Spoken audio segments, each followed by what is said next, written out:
It's your favorite Compas, and we are back with another edition of Compas on the Beat. On today's episode, we will look back one last time at WrestleMania 40 because your compas were there. We got some really good interviews. Make sure you guys go check that out on the YouTubes. We also will get into the NFL news from the past week. We're trying to have Dan and Daygo obviously join us. New job, new tough schedule. So hopefully he makes it here for 10 good minutes with Dan. Vic, the producer, will also join us for some rapid fire, plus our usual segments of Burial of the Week and Una Mas. But that reminds me, Gilberto, don't you have a question for our viewers and or listeners? Yes, Fernando. I think people might have forgotten that we talk NFL. You know, originally the program was all about NFL, but we've been talking WrestleMania, some boxing, some MMA. So we got to catch up. Oh, that's what the month of April. They knew the month of April was going to be like this. And shout out to the day ones for supporting the network, for expanding our interests. Is that the proper, or hobbies, whatever you want to call it? I don't know. Coverage. There you go. 100% coverage here for the sports world. We talk everything on Compas on the Beat. But on this episode, we're going to catch up in the last week of the NFL. So the engagement question of the week. Stephon Diggs, have you heard? No longer playing for Josh Allen, no longer in cold Buffalo, no more Applebee's, was it Chili's, whatever, doesn't matter. In Buffalo, he is now in Houston, H-Town with CJ Stroud. And yeah, actually for H-Town, you could do this for Stephon Diggs. So the question, engagement question of the week. Are the Texans no, you're you want to get in trouble, don't you? Are the Texans Super Bowl contenders with Stephon Diggs, or are they not Super Bowl contenders? You're gonna get us in trouble. Let us know in the comments, because I know there's a lot of Charger fans watching. And AFC, you know, are the Texans going to be beating the Kansas City Chiefs? We don't know, but H-Town, stand up for now. We'll see. And I'm kind of also wearing a KC shirt, so barbecue. Yeah. That's what it is. That's true. All right, let's go now to Dan and Daygo and see what he's got cooking up for us. It's your boy Dan and Daygo. How we doing, everybody? Anyway, let me get my serious face on, because let me tell you something. I got some breaking news. Are you ready for this? Like Triple H says, no, I said, are you ready? Well, the Compas are writers during the day and video analysis by night. Well, they're putting it together now for the Compas on the Beat newsletter. Yes, the Compas will be sharing news and analysis to your inbox every Thursday. They'll send you direct links to their latest interviews and keep you updated with everything going on the network. You already know what it is. One-stop shop for you. For now, we'll drop the knowledge on the Chargers, what NFL, what little football, what in WWE. Gilberto has got you covered with boxing, MMA, and NFL. And of course, heck, we'll even have a section for my music playlist of the month, some country music in there, lots of it. You already know. Little Luke Combs, what? Morgan Wallen, what? Coulter Wall, what? Vic, the producer, will share his movie recommendations and even some inside baseball. Baseball isn't my favorite. A little too slow for me. No violence. But the Compas will cover it all with a loaded newsletter every week. How can you subscribe, you ask? How? Let me tell you, it is simple. Visit compasonthebeat.com. That is, one more time, compasonthebeat.com. There you'll see a shiny gold box where you can enter your email and then just hit the subscribe button. That's it. Boom. It's over. That's all you got to do. You're set to get the Compas on the Beat newsletter, and you want to jump in early because I hear the Compas on the Beat blog is coming in soon. Maybe your boy Dan and Daygo will get in there, start typing a little things. You know, I see that stooge, that scumbag, Gilberto, do that. So if he can do it, anybody can do it. I might get in there. We'll see. Get some hot takes rolling. All right. Remember what to do. Go to compasonthebeat.com to subscribe to our newsletter. Let's get back to the program.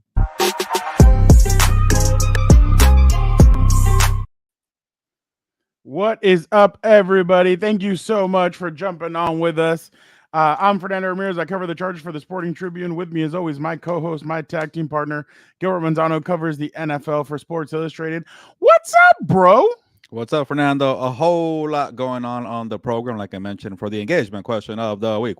I like saying that, but from WrestleMania to UFC 300 week, oh man, it feels kind of cool, Fernando. Like, we're going to cover all these events here. And there goes a cat, just like yesterday, too, at the same time. Shout out to Peanut. That's his name. So is it officially official about Thursday, or are we allowed to say it? Or what do Oh you think? yeah. So, well, how about this?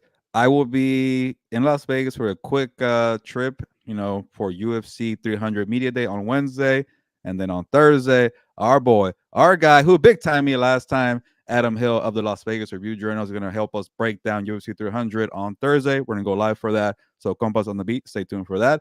And also Saturday, the grand event, the fight night. Fernando, you will be there in Las Vegas with myself, and Adam will be there too. Yeah, no, that'll be awesome. There's rumors that supposedly Connor might show up, Michael Chandler. You never know. And then, hey, now that TKO and WWE and Hey. WWE and TKO, I mean, you never know what wrestlers will show up. The So final boss better be there. that'll be interesting. Yeah, he said he's taking some time off, so we'll talk about that. You're honestly playing with fire. If that's what you want to spend your 10 good minutes with Dan talking about, like you're Hey, playing with fire because I had to I hear did it all. watch the Raw after Mania or Mania after It was whatever. a little weird. It was, but I just want to ask you about the Cody Rhodes Rock thing. That's about it. Yeah, But you no, give me your analysis, Yeah, we'll get analysis later on. we'll definitely get into that. But they're man, what they're doing right now. I mean, it's crazy. Speaking of wrestling, though, what the funk? What the funk? What the Funko?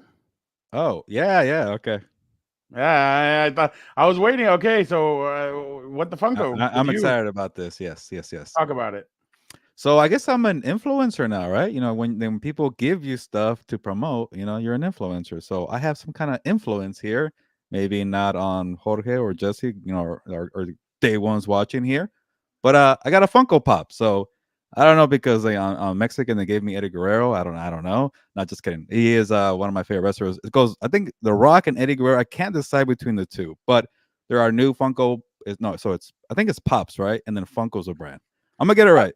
That looks like that like Dominic Mysterio low key. I was gonna say, kinda but darker hair because Dominic's a Yeah. little more like on the brown side. I don't know, or maybe a little shader.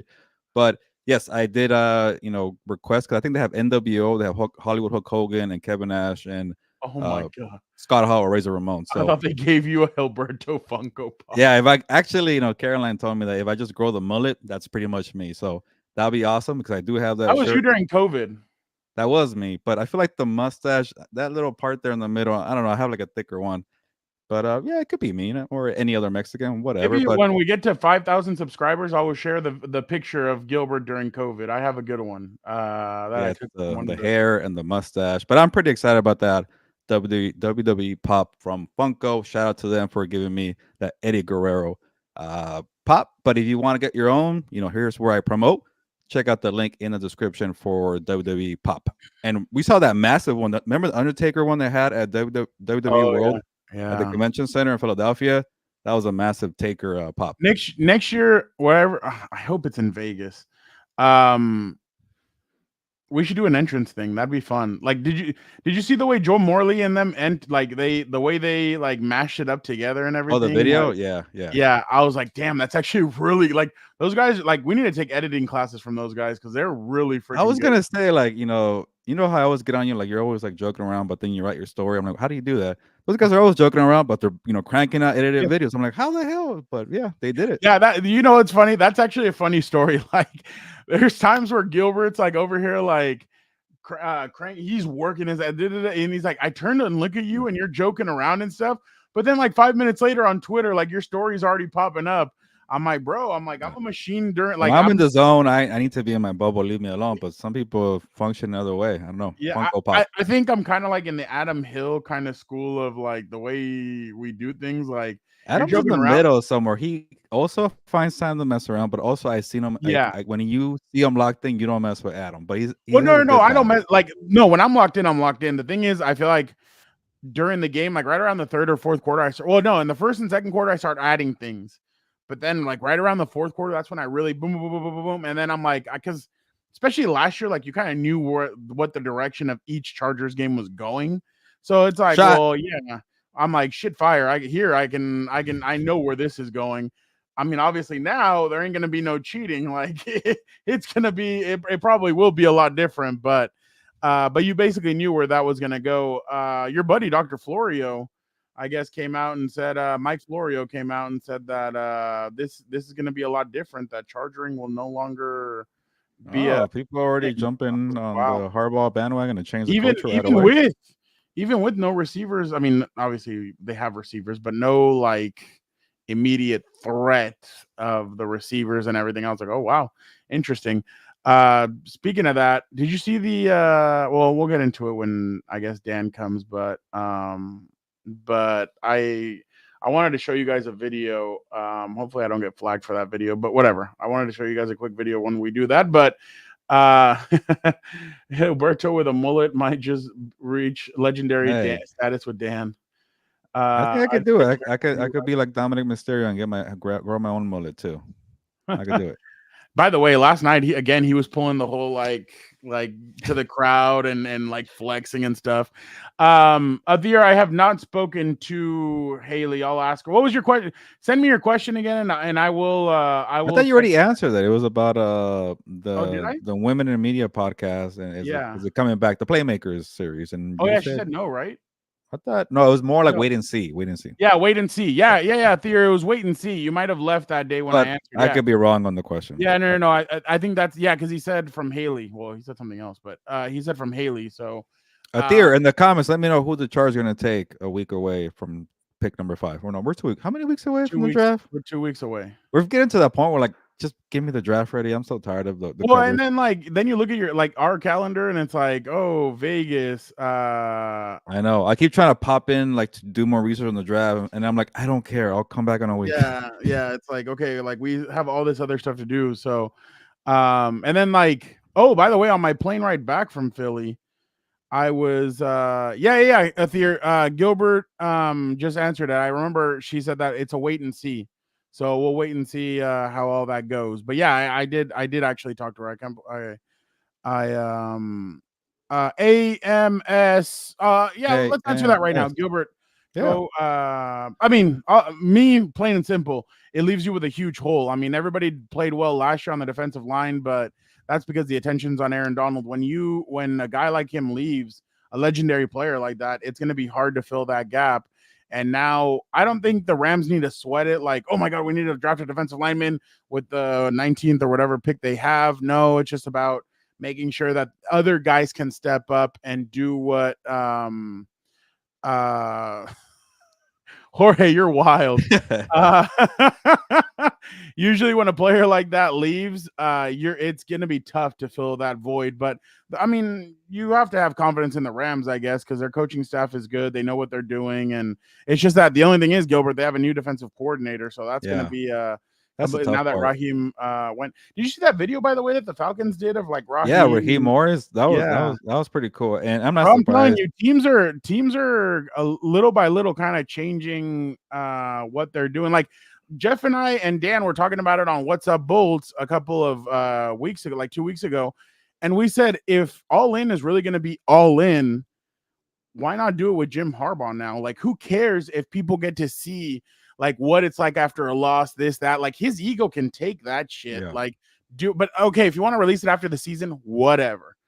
But I think now, if you really want to go all in, I think now is the time with a coach that his ego won't be hurt on none of that stuff. So I think that would be interesting. But go ahead with Aaron Donald. And AMS, we'll give you a full breakdown on Thursday. You know, we can't do this Wednesday, but we're gonna do House of Horns on Thursday night, 7:30 p.m. Pacific. We're gonna look at the draft needs, but on offense, we'll have 6 p.m. with Adam, and then 7:30 House of Horns. You know, I'm just in show business, bro. I got to do all this these videos. But shut the hell up. AM, real quick, I'll give you analysis. Look what the Rams are doing already. Tre'Davious White signed officially. They added Darius Williams, the former cornerback of the Rams, went to Jaguars. Now he's back with the Rams. So they can't rely on Aaron Donald to create the push and have the secondary kind of, all right, you know, they're going to handle the pressure over there. We'll be fine. No, the secondary needs to be, you know, on their P's and Q's and make sure everything is okay, because you might not get pressure without Aaron Donald. So that attacks you more in the secondary. You know, they got the safety Cam Curl from the Commanders. So more talent in the secondary will definitely go a long way to adjusting without Aaron Donald, because I'm sure those guys, those DBs for the last 10 years have been having a luxury because Aaron Donald always provides a push and creates pressure. People are so stupid and take themselves so seriously on Twitter. It is the funniest thing in the So world. you just go on Twitter while I'm giving analysis, and you just kind No, of no, no, no. I was looking for something because I needed to grab something, and I was looking through, and I saw some clown tweet, and I'm like, he's just been going on a rant for the last like 3 or 4 hours about how he's self-made and all that. Okay. Those people are annoying. Um, let's talk a little. Yeah, let's. Oh no, we'll get to this in a second, I guess. Stephon Diggs is now a Houston Texan. According to one of the beat reporters from the Buffalo Bills, they said that week one after, and I heard this from Dr. Florio and scattered to right, shit, I can't Banana even say it. left, right. Yeah, whatever. Dan can handle that in a minute. According to them, well, they heard it on somebody else's podcast. I can't remember who the beat reporter is right now, but that on his podcast, he said that week one after the Manhattan MILF Hunter and the Jets ended up beating the Tim Bills. Graham of the Athletic. Oh, there you go, Tim Graham. Oh yeah, Tim Graham. Duh. That Josh Allen was in his locker and he was feeling down, and that people were consoling him, and that all of a sudden Stephon Diggs came over there. They don't know what was said, but that he got up and said it's one effing game, like, and that they started kind of going a little bit back and forth, and then he just left or whatever. Stephon Diggs just walked away. This was brewing. I mean, last year, what happened, Gilbert, when I think it was right before it wasn't in mini camp that he was excused. No, it was the first day of training camp. We were supposed to be there.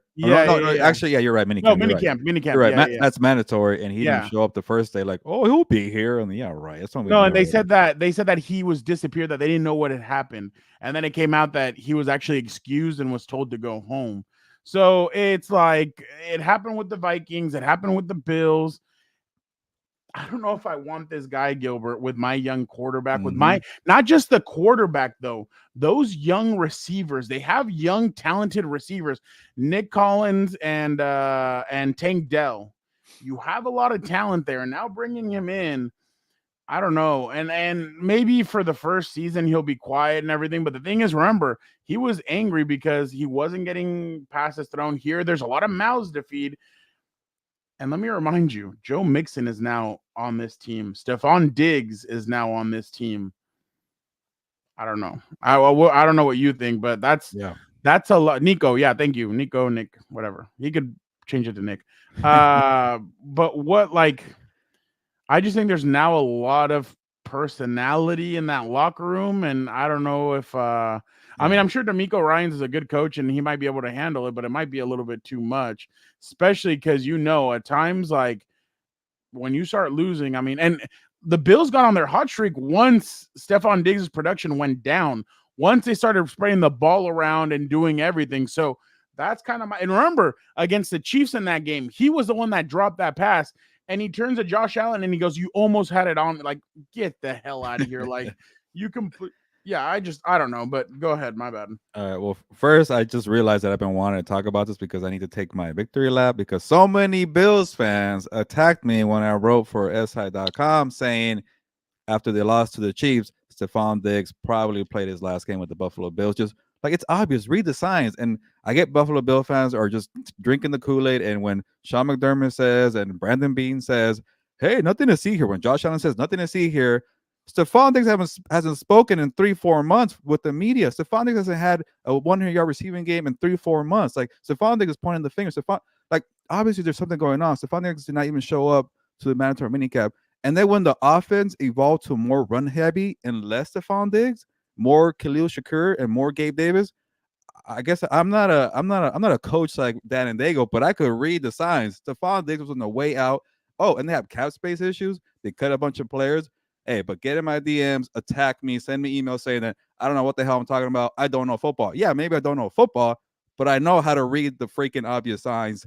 The Stephon Diggs was on the way out. And the second they blew that game in KC, or I guess in Buffalo, you were at home. I'm trying to remember more things. You had that game, you blew it. When anytime that Josh Allen wanted to get Stephon Diggs involved, the scheme just fell apart. He threw YOLO passes, interceptions, misfired. The scheme was better with James Cook. The scheme was better with Khalil Shakur. The scheme was better with Josh Allen, not worrying about Stephon Diggs. See you later, Bills fans. Go eat it.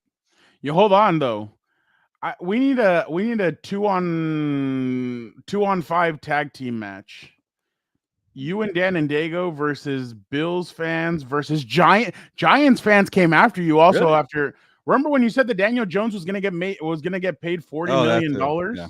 That was more like general NFL, NFL okay, fans who NFL think I'm fans. stupid. Like, oh, why would he get 40 million? But yeah. Okay. Well, okay. I think I'm gonna say me and Dan versus Ravens fans and Bills fans. Well, no, I was gonna say Ravens fans, Bills fans, Dolphins fans, and Lions fans because they came after Dan last season as well. So, yeah, I'm with you. I mean, the writing was on the wall. Gilbert, we were there in the locker room after they beat the Chargers, and he's like, "I'm not talking." So, and I mean, who's talking? Josh Allen's hanging out with people, just chatting with media, like just doing his job. Yeah, he they won the game for a bit. So they yeah, won the game. Yeah, I don't know, but he said my money's on Gilberto and Dan. Doesn't matter who they're fighting once they fusion. Oh, do you know what that is? What is fusion? No, what is that? Hold on, I'll get it. Well, talk about something. Oh, is it Dragon Ball Z or something? Oh yes, damn. Yeah. I was gonna, Sorry. I'm shoot. Yeah, go ahead. You say it in Espanol, then I know because I watch it on Telemundo. Fusión. Ha. Oh my god. But we can even give them home field advantage. Well, me and Dan will fly to Buffalo and go to an Applebee's and we'll throw it down in the backyard. I mean, in the parking lot. That would actually, I would actually bring the tables. Bring the tables. Yeah, like, and then you have Devon Dudley, being not Devon, what's his name? Not Devon, Bubba Ray Dudley. Yeah, you have Bubba Ray Dudley doing it, and that's what it's all about. But I definitely am interested to see what direction this is all going to go for the Bills or the Texans. So I know I didn't give you Texan analysis. I want to kind of see what, just to take my victory lap with the Buffalo Bills. But go ahead.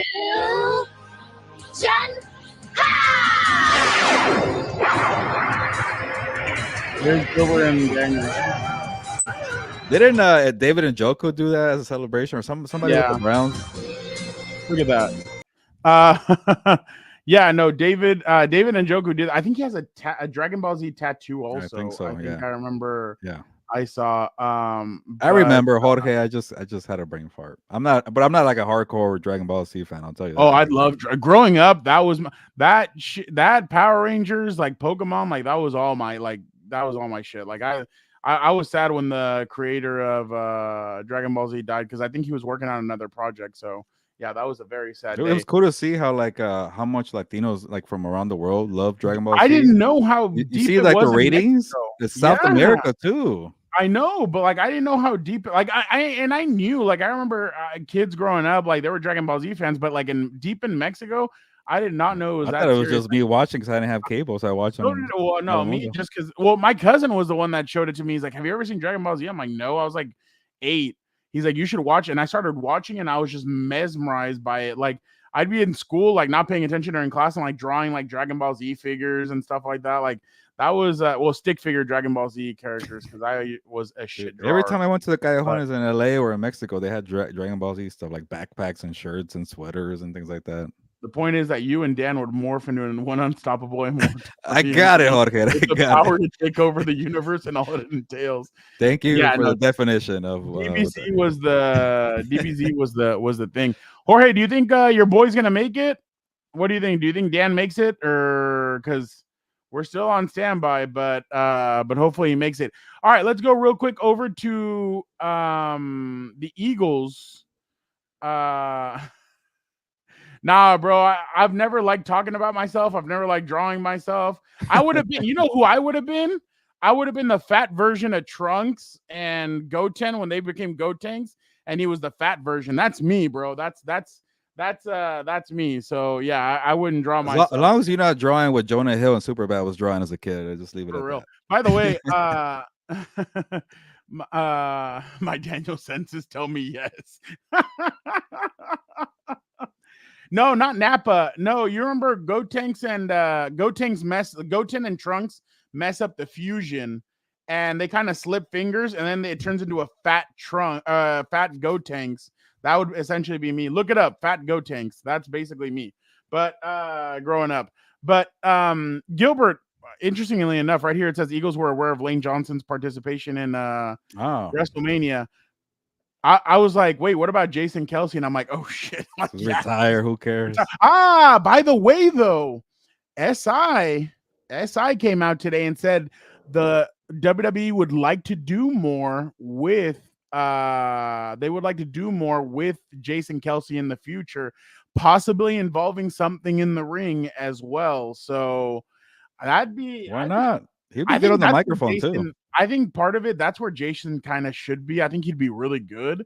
Well, remember his Super Bowl parade speech? Man, exactly. That was totally WWE promo. Exactly. So I think Jason would actually fit. And who knows, maybe when Travis retires, he does it too. So yeah, exactly. There you go. Fat goat tanks. That's what I was saying. That sounds like something else, but yeah. You're a dumbass. What did you think of Lane Johnson's participation? Because you could tell if anybody did anything, it was like Jason. Jason was the one that kind of did a little bit more. Because remember, the Patriots were not aware when Rob Gronkowski. Because remember that Super Bowl, Gronk did not play in it because he had a messed up shoulder. Oh yeah, and he goes into WWE, and I think he like shoulder checked Jinder Mahal, I think. Yeah, and wasn't it like the Andre the Giant like opening? Yeah. Match? But they didn't know about it. The Patriots were pissed off about it. So George Kittle did it recently too. Yeah. But I mean, 49ers, I'm sure are well. Yeah, aware. But it was more like a clothesline, like call it a day. No, and if you talk to some of these guys, like Trick Williams, the guy that Carmelo Hayes was going to fight or fought on Saturday and lost to, he's a former NFL player. Not NFL. He made it through tried out, right? Yeah, and everything. Yeah, but like there's guys that go from the football. I mean, obviously we don't have to mention The Rock, Roman Reigns, Brock Lesnar, like John Cena from football to so. It's a recipe that works. We just haven't seen really an athlete after such a prestigious NFL career leave and then go to the WWE. So I think that would be interesting. And I know it's not the same thing, but speaking of crossover, MMA legend Ken Shamrock, we saw him at the Hard Rock. I was like, oh crap, that's Ken Shamrock, legendary MMA fighter who started it all for UFC, which is kind of fitting for UFC 300. Obviously, he was in the wrestling. He was in WWE for a little bit, so it was cool to see Ken Shamrock walking around and I was kind of shy. You like take a picture with him. I'm like, oh, okay, fine, whatever. So I spotted him. Gilbert was I didn't even see it. And you know what's funny? I think he kind of was like really surprised when I mentioned it. I went to school with his son, and then he's like, "Oh yeah," and then I'm like, "Yeah, Connor." In San Diego, really? Yeah. He went to school with me, and then I was like, "Yeah, Connor," and then he goes, "Oh crap, okay, yeah." he does know my freaking hair from the wind that day, but yeah, Ken Shamrock. Yeah, he was really part of UFC 1, I think. I'm pretty sure. Yeah. Yeah, I think so. But yeah, no, Ken was so I went to his was school. It the most dangerous man in the world? That is kind of like his thing at WWE, right? Yeah. I went to school with his son Connor when we were in high school. We were cool, like we would always talk wrestling and stuff, and he'd be one of those like, that shit's fake, dude. I'm like, I know, but I still enjoy watching it. What this dad was part of. What the hell? I don't know why you're saying that, but yeah. Look at that. Hey, that'd be cool. Maybe in the microphone. He'll take off his shirt like Jason Kelsey did at WrestleMania. The next WrestleMania in LA, he needs to do it. He would be like, well, I mean, obviously, like he should shoulder check somebody, like just run up and just bang, and then grab the mic and be like, "Who's got it better than me?" and then just go crazy. But what did you make of Lane Johnson? I mean, I think it's fun when because it's kind of intertwined with professional wrestling, especially in the whole city, like Philadelphia. The star players, NFL players are there, and I'm sure the Eagles are a little worried about Lane Johnson. He's their stud right tackle for the last 10 years, but I think it was fine. He's a big dude; he can handle himself. And then obviously Jason Kelsey's retired, so who cares? So I loved it because I know Eagle fans, or not Eagle fans, but Philly fans got a lot of crap day one for not being as loud, even though it's a little unfair, like you mentioned, Fernando, being outdoors. Hey, but it seems one of their own, they're out there, two fan favorites, and who won the Super Bowl in 2017. I thought that was pretty cool. And it was a nice touch. Like WWE got a lot of things right. Getting the home football team there. Those Eagle jerseys with WrestleMania kind of on it, at WWE World were pretty cool. Yeah. But that was pretty awesome. I missed one thing. What was Sylvester Stallone would if Sylvester. Oh, kind of like just kicking it off or something on the microphone. Yeah, you know where they could have done it when they brought Snoop. I like Snoop Dogg, but 2 years in a row to announce. I know. I thought it should have been somebody else. Like in LA, I get it, but you need somebody from Philly. Yeah. Well, I know Sylvester Stallone's not from Philadelphia, but the movie, come on. Well, they had Meek Mill there, but They did, yeah. no Diddy. Yeah, But okay. I was gonna wait, well, I'm like, well, why would Diddy? I was like, oh, okay, I get it. Kyle Duggar and Derek Brown's pockets are a little oh, that's Samantha Irvin. Yeah, I talked about her yesterday. I thought Oh, yeah. she's incredible. She is really top notch. She's one of the best, probably. I mean, I don't want to disrespect Lillian Garcia, but she's up there with Lillian Yeah. Garcia, to say the least. Whoever had the idea to just tell her, hey, just be yourself. If you're Yeah. emotional, if you need to like kind of like not have the professional voice going, go ahead and do it. Like that's a brilliant idea. I like Did you see Did you see what she broke down when? Yeah, because I remember the Cody Rhodes title. I remember like, why is her voice cracking? I'm like, she's really emotional about it. And then I saw the video. I'm like, yeah, she really was. By the way, last night on Raw, her boyfriend, husband, I can't remember what it is. He was about to go off the top rope, Ricochet, and he was gonna do a 450 splash. There are a couple. I had no idea. Yeah, hold on. He looks at her and goes, "I'm so sorry," and he like jumps on. Oh, I did see that. And he like does the 450 splash and then hits Adam Schefter. Dallas, a sleeper team in QB draft market with Dak entering last year of contract. It's that time of year where your smoke screens. Oh, weirdo time. Dan already has a quarterback for them.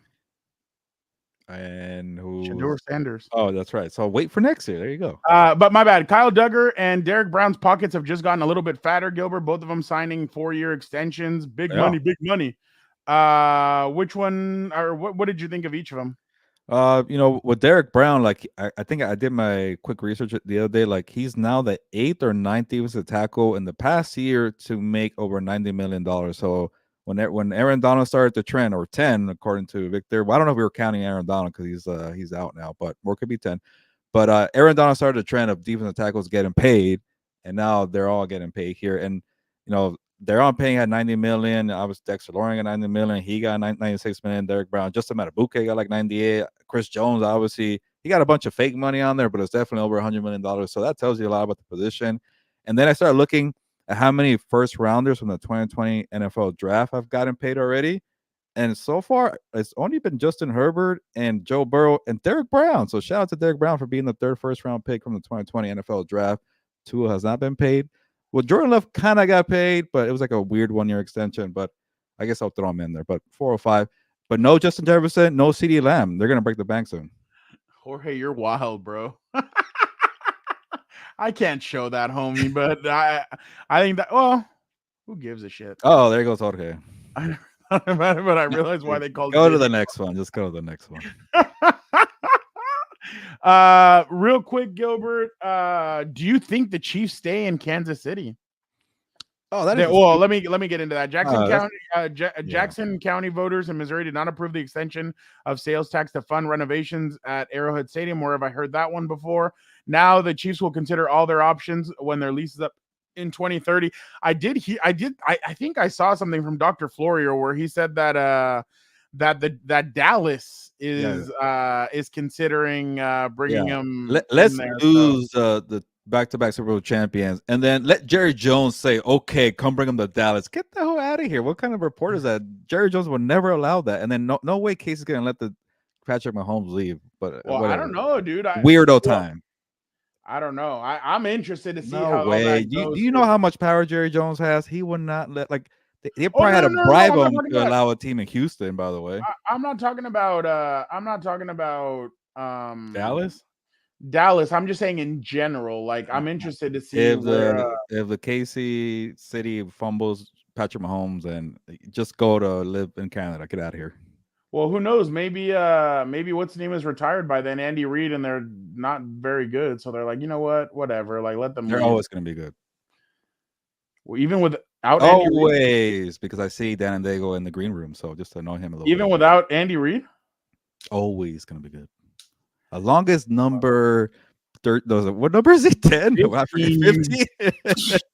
Jack Wayne. See, that's how forgettable he is. I'm not a real fan. There you go. That's how forgettable he is. Bill's barbecue in Kansas City. Without Andy Reid, I don't know. I have my questions. We should bring in somebody else that has those kind of questions, but Not Dan, somebody else. But I don't know if Gilbert's ready for all that intensity. I'm ready. Last one. Oh, yeah. What's his name? Jorge asked us right now. What do you guys think is more likely, Cardinals or Chargers trade back? I think it all depends on the Cardinals, to be honest, Jorge. Yeah. I think if there was a report that they want 3 first rounders for that number 4, I could see it. It's just gonna like that's with all these smoke screens now that Dallas wants to move up, that the Denver Broncos want to move up, that the Raiders want to move up.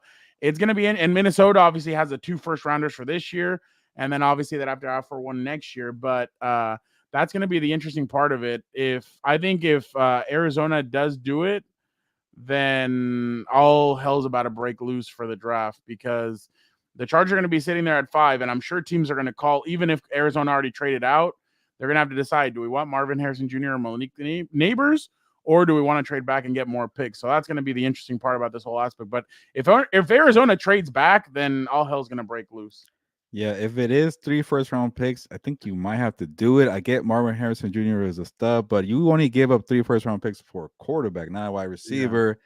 But it might be more Arizona just kind of putting it out there. Who's going to bite? And I don't know if I believe it, but it could be a very enticing. But I'm going to say they stick at number 4 and they'll take Marvin Harrison Jr. Well, I think Breer said that there are some teams that like Malik Neighbors more than Marvin Harrison Jr. It's weird because, again, weirdo time. Either people are hyping up Malik Neighbors to be number 1 or they're bashing the kid for off-the-field issues. Like, you can't get the right reporting. Jorge, I don't know about all that just because it's just I mean, like I said, it's weirdo time. So all these things are going to come out. I mean, remember when Micah Parsons was coming out? I mean, and I don't know. Read the comment for the audio people. Oh, my bad. Yeah. You guys think that Malik Neighbors rumors are true about him being a diva? I think it's BS. I just think we're in that time where like teams are throwing out stuff and people are throwing out things to get people to pass or to get people to. I didn't know Tua's brother was coming out in this draft, by the way. Like, I don't know either. Yeah, but yeah. So, what do you like the trade up and get a quality wide receiver, or stay pat and get an edge rusher? I'm guessing that's a Rams related question. Why would you get another receiver? I wouldn't either. You got Puka and Cooper. I like that kid. I like Latu. Yeah, I like Latu too for an edge rusher. A lot of Rams fans like Chop Robinson. Remember they asked us a question the other day, but I still lean edge rusher. But then again, best available player, you never know. But I don't think it'll be a receiver. No. Well, once you get past, the big 3, it's kind of a drop off. And at that point, it's like, like if it's like somehow Neighbors Dunzia falls, yeah, go ahead and take those guys. But I doubt it. Yeah, I don't know. All right, let's do now rapid fire and get into that because I know Jorge is waiting to see if his boy is here. So. Wow. Let's that's how much pull Dan has. He has to be the main event. People wait around for him. Okay. Well, and that's why Dan is who he is. I mean, all right. He's just we'll get through the mid card. This guy. We are the mid card. I mean, honestly. But hey, in Triple H's era, Gilbert, there is no such thing anymore. It's you start off the show with fire, you put fire in the middle, and then you end it with fire. So that's what it's all about when it comes to Triple H. I need to clip out that clip though. But all right, let's welcome in Vic, the producer. Vic, how are you doing? Doing well, guys. How are you guys doing? Doing well, sir. Yeah, doing well. Yeah, last week we had Gilbert win, so we have to decide who goes first here. Or is it going to be Fernando or is it going to be Gilbert?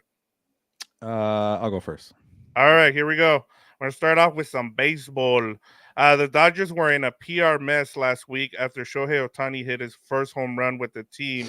The gist of it is that the woman who caught the ball was bullied by the Dodgers into taking a deal for the ball after being told by people on Twitter that she didn't get enough for the ball. What would you guys have asked for it, and how would you guys have handled the situation? Go ahead and start us off, Gilbert. Yeah, what a total ripoff from the Dodgers. I would have asked for $50K. I would have asked for 2 baseball bats signed, and I would have asked for Shohei Ohtani to be on Compas on the beat and bring the new translator with you. So be on the show. So those would be my checklist. I'm definitely getting money. Oh, one more thing. I'm getting 4 season tickets for the next 10 years because we need the Compas all together. It can't be just 2 tickets, right? So I will ask for all that. And if you don't want it, I'm out of there. Get me out of the freaking interrogation room with all your lawyers or whatever. I'm leaving. I thought it was a little shady from the Dodgers to separate the couple, telling the woman, "Hey, take it or leave it." Maybe the Dodgers were pressing their security team, whatever, their negotiating team. Hey, if Otani hits a home run and somebody takes it, make sure they don't get too much from us, and they overdid it. They did some good PR. They kind of backtracked and helped out the person, but you got to get some money out of it. I don't want to go on the field, run around the bases with Shohei. I don't want that crap. Give me money, give me season tickets, and give me Shohei on the show. If we got Shohei on the show, I'd be like, Supotsu Jemu de Jinamburo o Shimotsuka. Do you gamble on sports games? Wait, did you really just look that up? Hell yeah, I did. I gotta do that, but that's exactly what I would have asked him. I'd be like, hey, straight up, like, ask translator, ask him, do it. Come on. That would be your negotiation thing. Where like I get to ask one question, and he needs to answer honestly. No, I would be like, I'd have that ball, and I'd be like, look, bro, I don't want anything from the team. I want something from you. You're the one that wants this ball. What's up? What can we do? Get me something. Let Play a gambling game for all the marbles on the I would okay, so the room would be dark. There would be two lights shining down on two people. You sit down, mafia style, put the ball in the middle and be like, all right, what are we gonna what are you willing to give up for this ball? This is your first Dodger. Change the tables ball. on them. I like it. Yeah. I'd be like, look, you probably made a lot of money off of the bet saying that today was gonna be your first day hitting that home run. What's up? Like, what are we doing? Give it. No. I would have asked for probably money, season tickets for life, but I mean, it's the Dodgers. Why would I want to go to Chavez Ravine like that often? Especially make them give you Dodgers season tickets. How about that? No, hell no. I don't want season tickets. Baseball's way too. You can sell that. Just put them on freaking StubHub for the rest of your life. I want money. That's what I would want. I would want money, and then give me a baseball bat, but give me like $150K.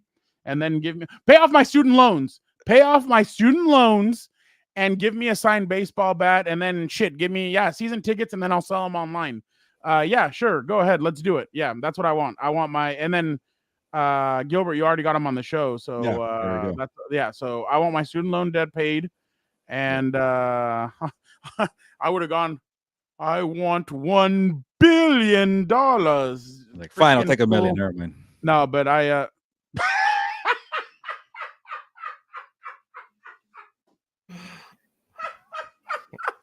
I'm gonna give that point you're wild. I'm gonna give that point to Fernando for saying that he would ask to have his student loan paid off, because that's honestly that's a good way to go. He's like, hey, Japanese, why not give him the point? Yeah, he's like, hey man, I need my student loans paid off, so I'll give you that point there. All right, next one, we're gonna go back to football here. Something you guys have been talking about. So, as you guys talked about, the Bills traded Stephon Diggs to the Texans for a second-round pick last week. Josh Allen's career took off once Diggs got there. Does Allen owe his resurgence to Diggs, or was he bound to make the leap no matter who his receiver was? Go ahead and start us off, Fernando. I think he owes it more to Brian Daboll. I think Brian Daboll kind of sat him down and said, look, let's go through this. Let's see all your mistakes, and let's sit down and kind of go through it. I'm sure he sat down with Sean McDermott as well to kind of go over defenses. That's kind of a point that you've heard, that defensive coaches like Bill Belichick used to sit down with Tom Brady and be like, look, this is what defense are going to attack you with. This is what they're going to do. But I think Josh, his first season, he kind of noticed the mistakes that he made. I mean, when they threw him in against the Chargers, you saw those mistakes, but then you also saw the promise of what he potentially could be. So I definitely think that he deserves it more. I think he deserves it more. Brian Daboll deserves more credit, but I mean, also we can't take away anything from Josh Allen. I'm sure having Diggs there helped, but I think it's more about Brian Daboll when it comes to the coaching and everything that he was able to do and kind of help him out with it. I think coaching is what kind of helped him more than anything else. Yeah, I'm sure Stephon, gets some credit. He did help out, and when he got there, it was when Allen made the leap from year 3. 2018, 2019 was very rough, and I was surprised how well he did in that third year with Stephon Diggs. But obviously, accuracy was an issue when he had a friendly target that helped him out too. Somebody who got open very quick, very good route runner. But Fernando's right too. Brian Daboll definitely helped out. It's like saying was Kirk Cousins going to be any good without Stephon? When Stephon left, Kirk Cousins, well, he got Justin Jefferson, so maybe I don't know about that one. But Kirk Cousins has been a solid quarterback. They do help, but Josh Allen's going to make the leap eventually. When, like I mentioned earlier, when they went away from Stephon and it was the running game with James Cook, it was Khalil Shakur, Gabe Davis. They played well. They were he was an MVP candidate without Stephon Diggs doing anything. So I'm sure it sped up the process, but I'm sure Josh Allen would have been fine without him. Jorge's excited. Yeah, I'm with you, Gilbert. I think it would have happened either way. I mean, I think he took the next level, and it was up to him. And as you saw, even without Diggs, he was able to do. He played better actually. Like they were a better team without Diggs. When he wasn't getting the ball. So point to you there, Gilbert. All right, guys, we're gonna get into some college basketball. I'm sure this will be the first time we'll ever talk about women's basketball. Caitlin Clark finished her career at Iowa without winning the title. And even though she broke many statistical records, her not winning a title is a big reason why many won't consider her the greatest of all time. With what she's done for women's basketball, like we said, we're talking about it on here, the past 2 years, she should be in the conversation for women's college basketball greatest of all time, or because even though she didn't win a title.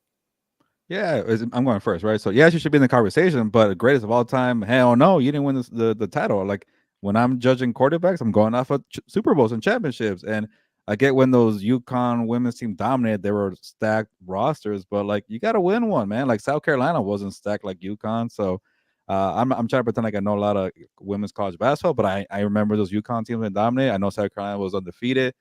She was kind of like a one woman show at times there. Talented player, great 3-point shot, but no, you can't be the greatest of all time when you don't win a freaking title. She went up twice and she fell both times in the final.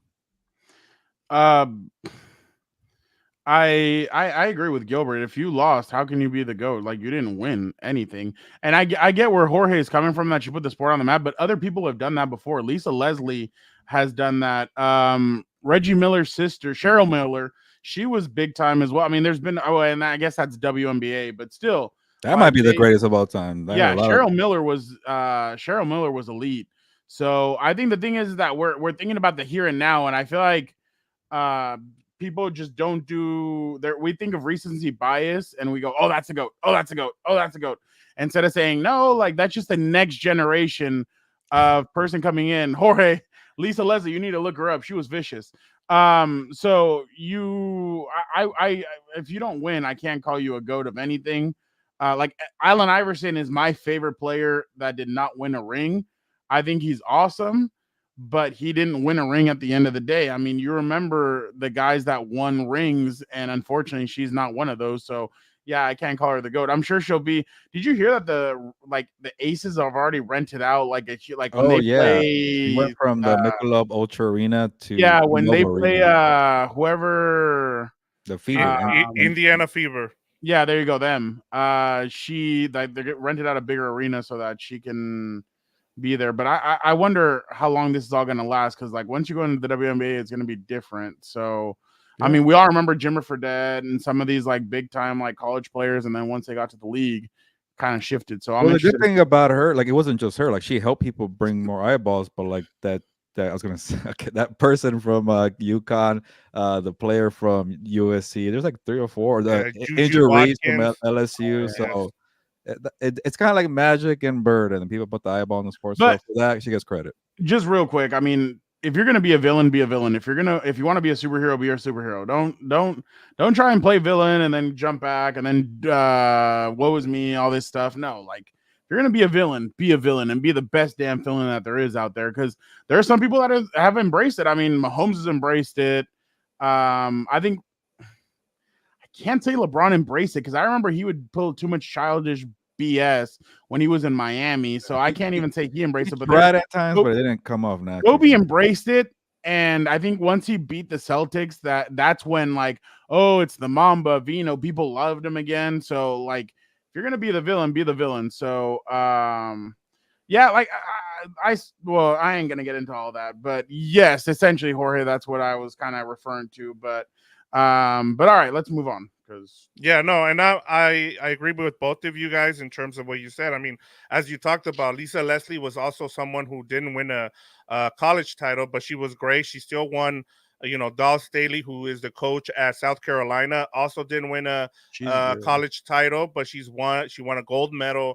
Like I just think that the biggest thing here is for Caitlin Clark to put women's basketball on the map. And I think instead of having a GOAT talk, we should be having the conversation about what she might be able to do going forward for the sport, because we were having a conversation during Super Bowl media radio row with Adam Hill, and you guys did not know who Ionescu was. So it just No, tells when you you. throw out that weird name, like The backup center for the Raiders, all right? I know her. Like, I know who she is. The last name I just never heard. I know who Sabrina is. Like, she was always hanging around Kobe, and they would always post together. And she played at Oregon. I knew that. We know that. The last name is what threw me off. I didn't know the last name. Like, that last name is just different. Nobody Right, and nobody knows who the Raiders backup guard was. So that was pretty funny of Adam Hill to put you guys in that situation. But you only know the backup for the Raiders center if you're a real fan and you're a beat reporter. So I honestly thought you were like, when he first said it, I said ayahuasca. Like, I didn't know what the hell he was saying. Like, but all right, guys, I'll give you guys both the points since you guys made the same point there. All right, next one. This one has to do with Aaron Donald. So Aaron Donald was on the Green Light podcast with Chris Long last week and said TJ Watt is the best defensive player in the NFL. We saw the impact Donald had on the NFL, but what will be his lasting legacy when you bring up his career in the NFL? And is he right? Is TJ Watt the best defensive player? Wait, so Aaron Donald so a two-parter. Aaron Donald's like, I don't know if I'd call him the greatest of all time at his position. I think he's damn near close. The one lasting image that I'll remember is when he knocked over Joe Burrow or caused him to underthrow that pass to Jamar Chase, takes off his helmet and starts going like that. Like, that's what I'll always remember about him. I definitely think that he was relentless. He was vicious. I remember people were kind of down talking him when the Rams took him a couple of years ago. People were saying that was a stretch. Your boy Mel Kiper, your guys' boy Mel Kiper was the one kind of like, I don't know about big this, that. I don't know. But I think Aaron Donald was vicious. I think it took almost three offensive linemen to kind of contain him. So I was very impressed with the career that Aaron Donald had. Fortunately, 10 years goes by so fast because it's already over. So I'm interested to see what he does next. He'll probably just be in the shadows for the time being, but it'll be interesting. And then best defensive player, I still think it's Myles Garrett, to be honest. I think TJ, I'm gonna get knocked for saying this. I think he gets hurt like towards the end of the season. I think he gets hurt way too often. They can't count on him towards the end of the season. He gets his numbers up there, but I think if we remove the image of JJ Watt in our heads, there would be a fat like, oh, I wonder who's better, who's more impactful. But the reason is we think about TJ and we think about JJ as well. So I think that's why people are like, oh yeah, no, he's the best. But I think Myles Garrett just has a lot to do with exactly why Cleveland was a lot better last year and they made the playoffs. So I think Myles deserves a lot of credit for what he does. So I don't know if I agree with Aaron when it comes to that. Yeah, if the question was most dominant when healthy, why not? TJ Watt, he definitely knows how to impact a game, and I can even say that better than. I think your mic is off. Oh, give me a second. Well, yeah, but I just don't know if I would count TJ as I mean, I think he's great and everything, but there's some. Oh my God, Jorge, you're gonna get me in trouble. All right, well, I'm gonna go back to TJ Watt. He just doesn't stay healthy enough for me. He always misses 3 games, but when he's on the field, he's a game wrecker. I could definitely say that without hesitation. But I'm gonna keep going with Chris Jones as the best defensive player in the NFL because he has the hardware, back-to-back Super Bowls, and yeah, maybe it's not all Mahomes and Kelce and Andy Reid because Chris Jones is holding it down for that very dominant defense. So I think it's still with him right now at the moment.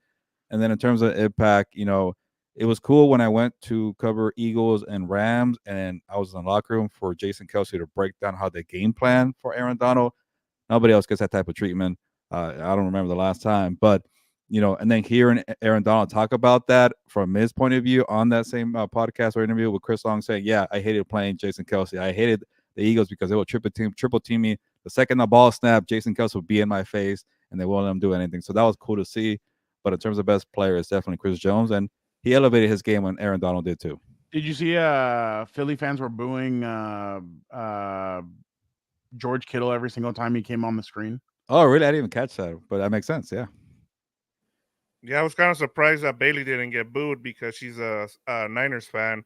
But I digress. But I just wanted to say, yeah, I'm with you, Gilbert, on this. I think it's Chris Jones, and I think for me the biggest thing for his legacy, which is something I wrote on the Compas newsletter, so make sure you go and check it out. And that's the dudes that are getting paid. I mean, all the defensive tackles and the way you're seeing. I mean, that's why I knew that there's 10 defensive tackles who are now have been paid. I mean, I can go down the list here. It's Chris Jones, Derek Brown, Christian Wilkins, Justin Matabuki, Matabuke. Quinnen Williams, Jeffrey Simmons, Deron Payne, Dexter Lawrence, Leonard Williams, and Javon Hargrave. All these dudes got paid. I mean, yeah, yeah, no, but yeah, like he changed the position, and I think that's the biggest thing with his legacy. So I'm giving you the point there, Gilbert, because as you said, I mean, Chris Jones has been outstanding. All right, moving on to Combat Sports here, and I sent you guys a video over the weekend. So is it fair or foul for DAZN to interview David Benavidez while he's drunk as a spectator at a boxing match over the weekend? I forgot. Is it me now or you, Fernando? It is you. Yeah, it's definitely foul. Like, come on. Like, maybe I don't know. Maybe they didn't know that he was, drunk, and they just said, "Hey, who's your PR guy? Can we interview David?" He says, "Yeah, go ahead." Maybe it's on the PR person, the publicist. Maybe it's a trainer. I know his dad's a trainer, but when the second he's drinking water before the interview, that's when you know it's a little bad. And maybe when you're drinking water to get ready for the interview, maybe you shouldn't accept that interview. So it could be on both parts, but. Maybe the zone had no idea. And you know what? The second you started talking, okay, we messed this up here. So it looks bad on all their part. But he's a young, he's a young champion, or I don't know if he's a champion currently, but he's a young fighter. He might fight on that undercard with Gervonta Tank Davis in June, I think, in Houston. I don't like him being a co-main event. You got to build this guy's brand, right? You want him to fight Canelo Alvarez. Make him headline an event. Go find somebody who's, not a big name, but a good enough name where he could headline a pay-per-view, because Canelo said, "Hey, $100 million or we ain't talking." So you got to build his brand, and to put him on a co-main, but maybe being drunk in an interview builds the brand in a bad way, but also builds the brand. What did you say, that it hurts or it doesn't hurt? Or fair or foul? It was fair or foul. So I went foul on both parts, the zone and his people. I think it's fair. I think his people should have stopped him if they thought that it wasn't like you essentially, when you're his people, you're basically a babysitter. They were terrible babysitters. They should have been like, "No, you know what? He's not down to talk right now. Thank you so much," or whatever. But I just thought that it was a bad look from all parties, and I didn't think it was a bad look for DAZN. I mean, that's on Benavidez' people for letting him talk. But I mean, whatever, he was drunk. Okay, how many people remember when Strickland and what's his name went at it a couple of months ago at a UFC event and stuff? Like, you just never know. I mean, it's all, I don't know. I didn't have a problem with it, to be honest. He was drunk, okay, but it's on his people to nip that in the butt, to be honest. Yeah, I'm with Fernando on this one. I'm giving him the point here just because also, Gilbert, if you look at that water bottle, that was not water. He had something mixed in there. Wow, even worse. Yeah, if you check out that video again, you'll see, yeah, like, because he kept sipping on that. I was like, that is not water, not the way you would sip on that. So, but Fernando's right. I mean, both the zone and him knew what they were doing. Yeah, he apologized because it looked bad. But like, honestly, like, and I'm with you as well, Gilbert. Like, he should promote himself a little bit better. Like, coming off drunk at an interview, that also doesn't look good for yourself. Like, go and promote yourself a little better, because if you want to fight with Canelo, you're gonna need to have more exposure out there for yourself. Let's not forget, he lost the belt when he was really young for donut powder reasons. Yes. Oh. Yeah. All right, guys. So we're all tied up. So I got a bonus question here for you guys. So we've seen the explosion of the wide receiver position in the past decades. Will teams start to value the position like we've seen with running backs? And part of the reason I wanted to put this question on here was because you're starting to see that, so like the Chargers, they might not draft a receiver till the middle rounds. You can wait, especially when you have a draft like this where it's top heavy with receivers, and you've seen, like, even we mentioned Stephon Diggs. They found Justin Jefferson right away. So will we start seeing that, or will we? Just because the position is so good now, is it not going to be devalued like we've seen with running backs? Well, I think it's gonna all be on coaching, but I don't think it'll be devalued like the running back position. I think that, I mean, everybody wants to play receiver now because it's a big, flashy everything. You got to do dances, you got to do all this stuff. You're on posters, you're on this, you're on that. Obviously, To Chad Johnson, Jerry Rice, these guys made Randy Moss. They all made that stuff. Well, actually, let me take Jerry Rice out of that because he was just a great player. But like these guys were the flashy guys. So I think flashiness is kind of what everybody wants to do. So I don't think that's just because it worked for like I mean, even the Packers, they still drafted a lot of those guys in the second, third round. So I'd be surprised if the Chargers waited up until the middle rounds, like the fourth, fifth, sixth round, or third, fourth, fifth. But Chad Ochocinco, oh wow, I saw that. But no, I don't think it'll be devalued like the running back position. I think people know what kind of players they have. Like Justin Jefferson is going to get paid. Like guys are going to get paid. Jamar Chase has he been paid? No, not yet. But guys are going to get paid, especially when you have those elite talents like Jamar Chase, like Justin Jefferson. Those guys will get paid, but I don't think it'll lose its value. I just think that yes, now Team C, you know what? We can draft a receiver later and all that, but I don't think it's going to be devalued. I think people really want Marvin Harrison Jr. I think people really want Malik Neighbors. I think people really want those guys. Yeah, I can see like maybe there could be some kind of devaluing going on because the position is very deep in the draft, and you can always find a wide receiver. But when you see Justin Jefferson and CeeDee Lamb about to break $200 million, that tells you a lot. Like no way a running back is going to come close to getting even $100 million nowadays. So $200 million for Justin Jefferson, I would not be surprised. And then here's another example. Calvin Ridley is what, the 20th best wide receiver in the NFL. He almost got a $100 million contract. So money talks. If you are a star wide receiver or even a number 2 wide receiver, you're going to get paid. Brandon Ayuk, he will probably get paid. He's not number 1 on his team, but he could be number 1 on most teams. T. Higgins was franchise tag. He'll probably get paid too, like a number 1. So if you could play, they'll find you and they'll pay you.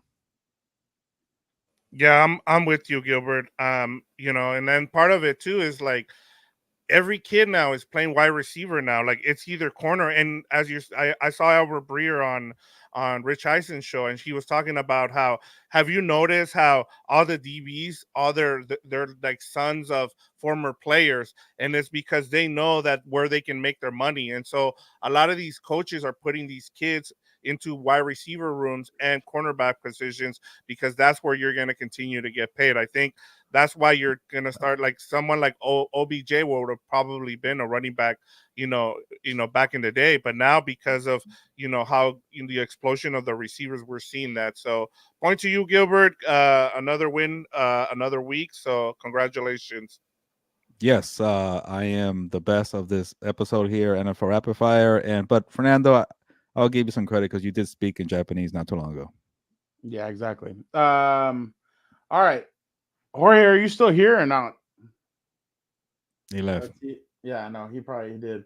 Because it's about time that we see if Dan and Daygo is here. Let's check it out. Nobody wants to wait an hour for Dan, so I don't blame the people. I mean, we'll see, but let's see. Is Dan here?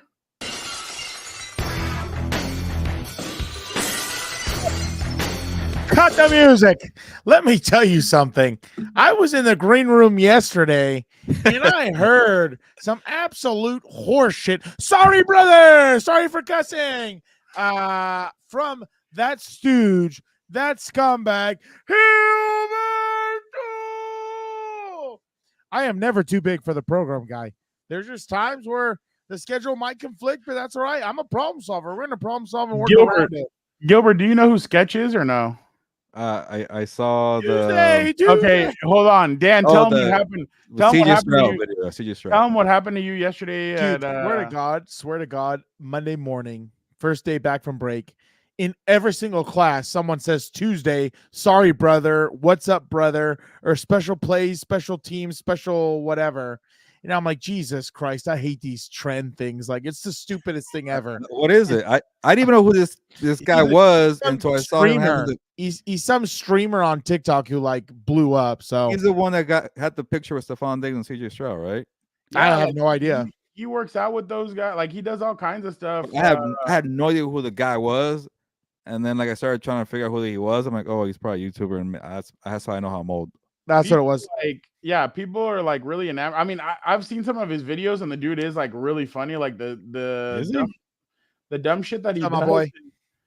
Is pretty funny or whatever, but It's funny, but I'm like, come on, dude. What's up, my boy? I am here today. Yesterday, I got cut. Little inside baseball. I got cut yesterday. Yeah, let's believe. I swear, you do what I think you're gonna do. No, I'm just kidding. Is that What do you too mean far? you're just Wait, I kidding? gotta commit What do you- now. I gotta commit now. You're right. Thank like you that, for letting me guy know. in the Texans you go. jersey.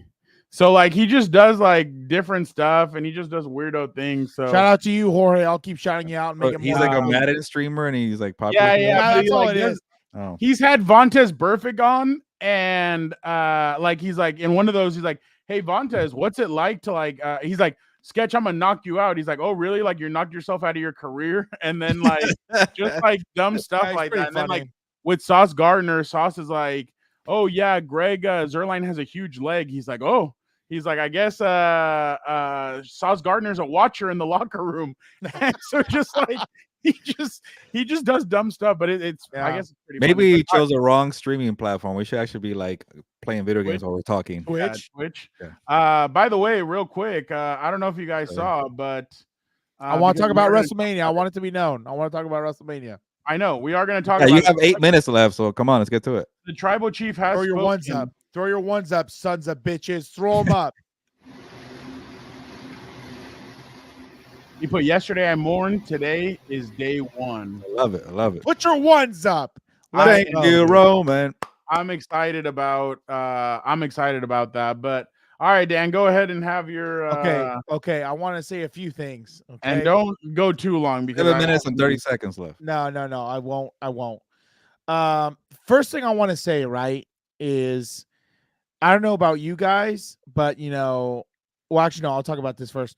When you saw all these characters come back and everything else, that's what it felt like. If you watched the Avengers live, that's what I felt like right there. It was everything where I'm like, wow. Like all these guys I remember watching, grew up watching, and everything else coming out. Like that was absolutely amazing. I like that little callback.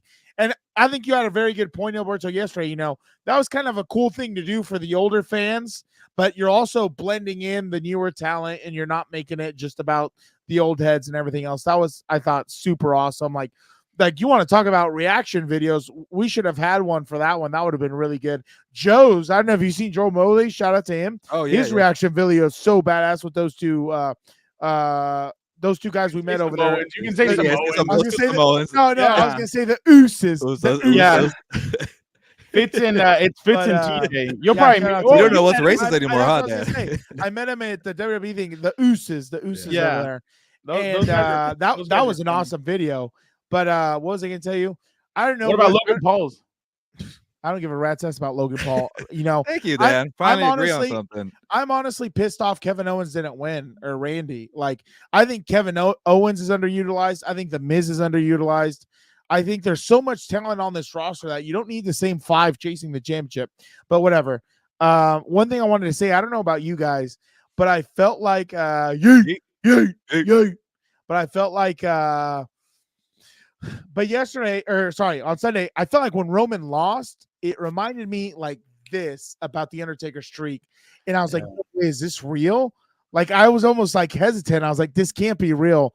But when he did the second one, I was waiting for Yeah. somebody to jump in and take him out or something.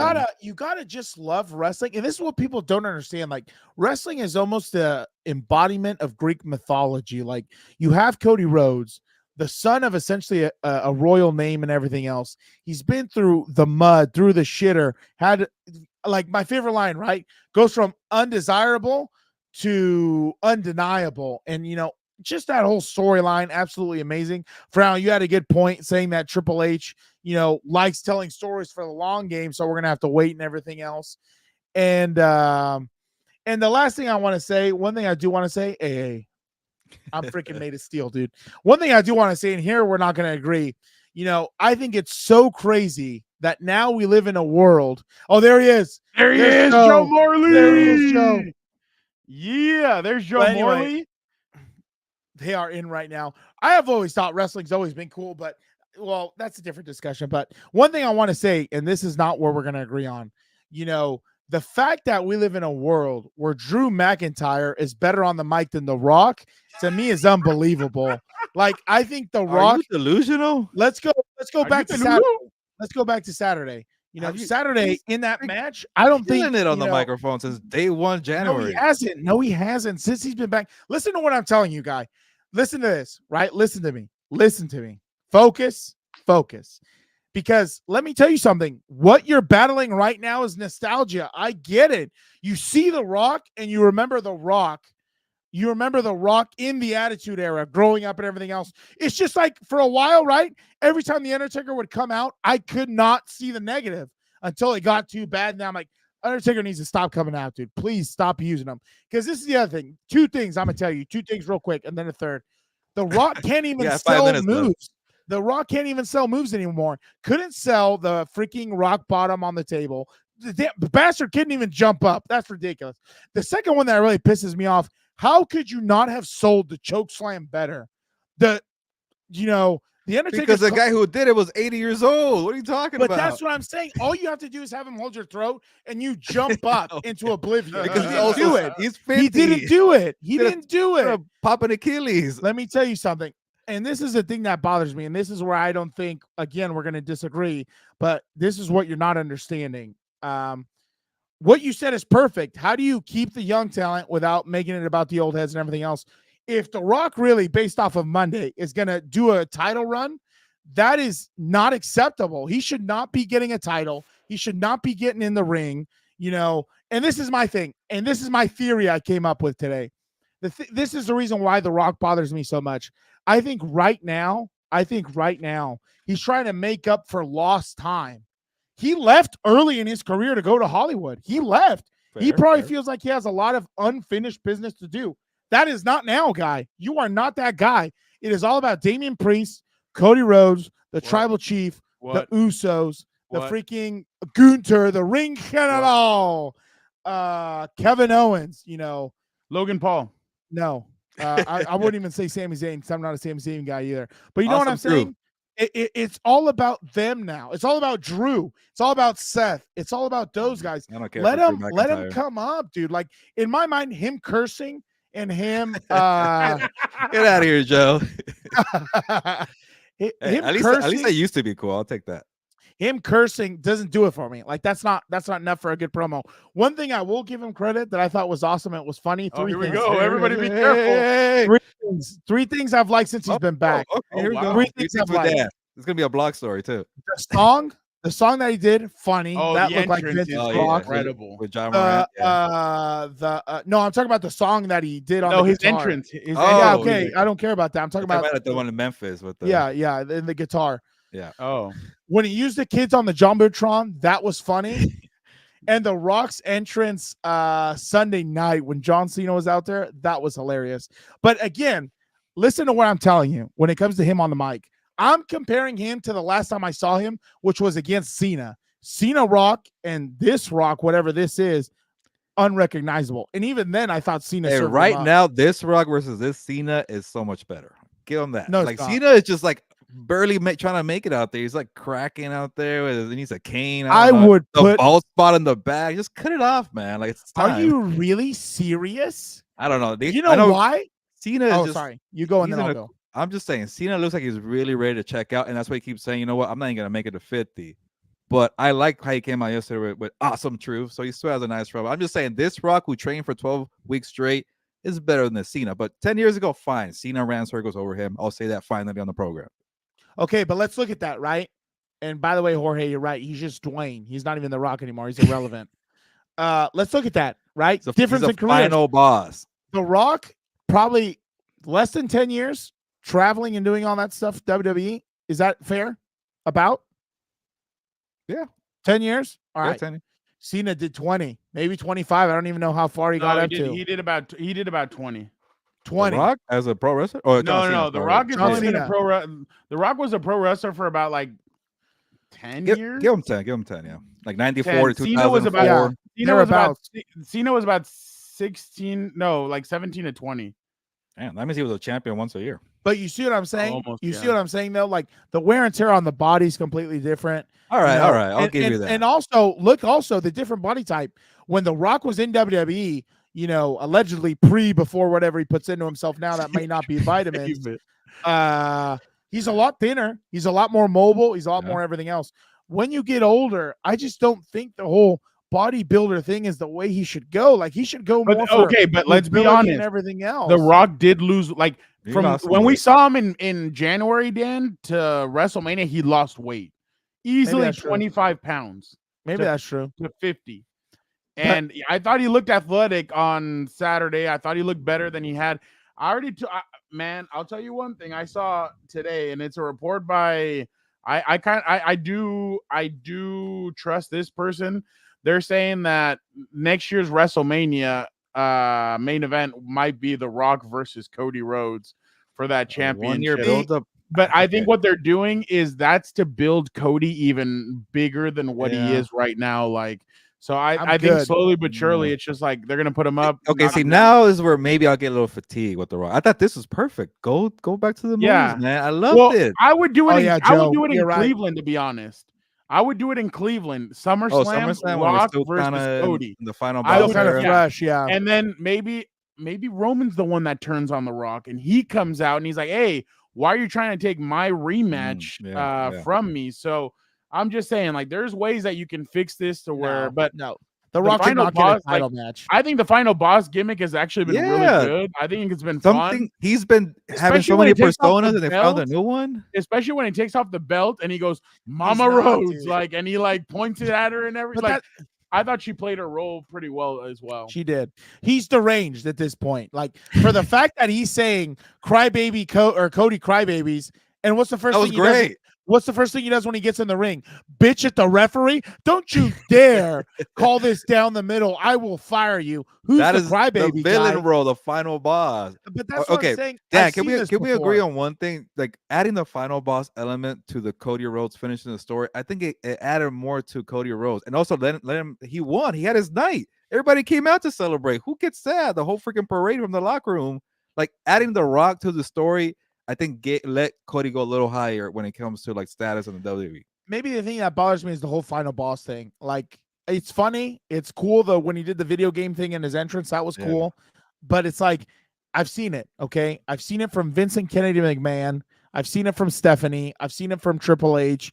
I've seen it from Vicky Guerrero. Like, The Rock is big enough himself where he doesn't have to flaunt. Which, by the way, whoever the hell's his agent or whatever got them that TKO board doing nothing. I mean, shout out to them. We need to hire them or find them. Like, they need the award. They need the revenue. Like, that's ridiculous. Let's move on real quick before we bring in Vic, the producer. Dan, you are our resident Colorado Buffs guy. So what do you have this week? Do you have news still? What the hell? Oh, there's been a lot of crap coming out of Colorado, dude. Speaking of crap, how do you keep tabs on this? Yeah, well, shout out to Coach JB. yeah, Coach JB and Twitter. So yeah, the locker here's room was the a best. mess. In the locker room. Oh, didn't like somebody So like locker room weren't was they failing their inside grades or their classes Sure. or something? Correct. Yes. But we're a team, correct? So all of us gonna pay for that. It's our house. I ain't hard to find. Why Look would at you that need sweatshirt. I a need to Some get of y'all that was for raised Dan. like that. Your parents let you get down like that. I'm not one of those parents. So we're gonna take care of that after practice today. Normally I would take care of it before, but I want a good practice at you. We're gonna take care of that after practice. And if one of y'all quit, you off the team. One of y'all shut it down or come up with a certain illness of a certain ailment, your locker gonna be clean as well. We're not gonna live like that. Am I wrong for that? Am I wrong for that? Well, yeah, like, so there's been a lot of things coming out of Colorado. The thing Gilberto mentioned before that was that they were supposedly being disrespectful to teachers. Yeah, they weren't yeah. paying attention. Terrible. They weren't doing what they need to do.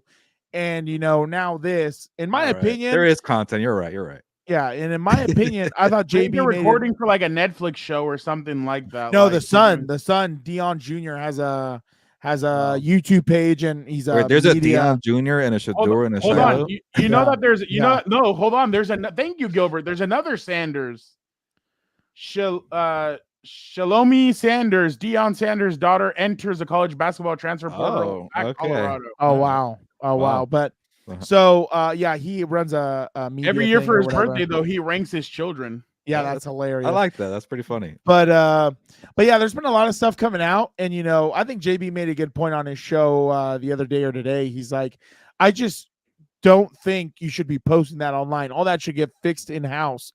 And it's like, I get why they do it because of the recruiting, and they see Coach Prime getting after it and everything else, and maybe for the parents. Hey, putting the kids on blast for the grades, I actually like that. It won't make them, because the worst part was, honestly, in that video, he says, let's see if they have a draft grade for the NFL.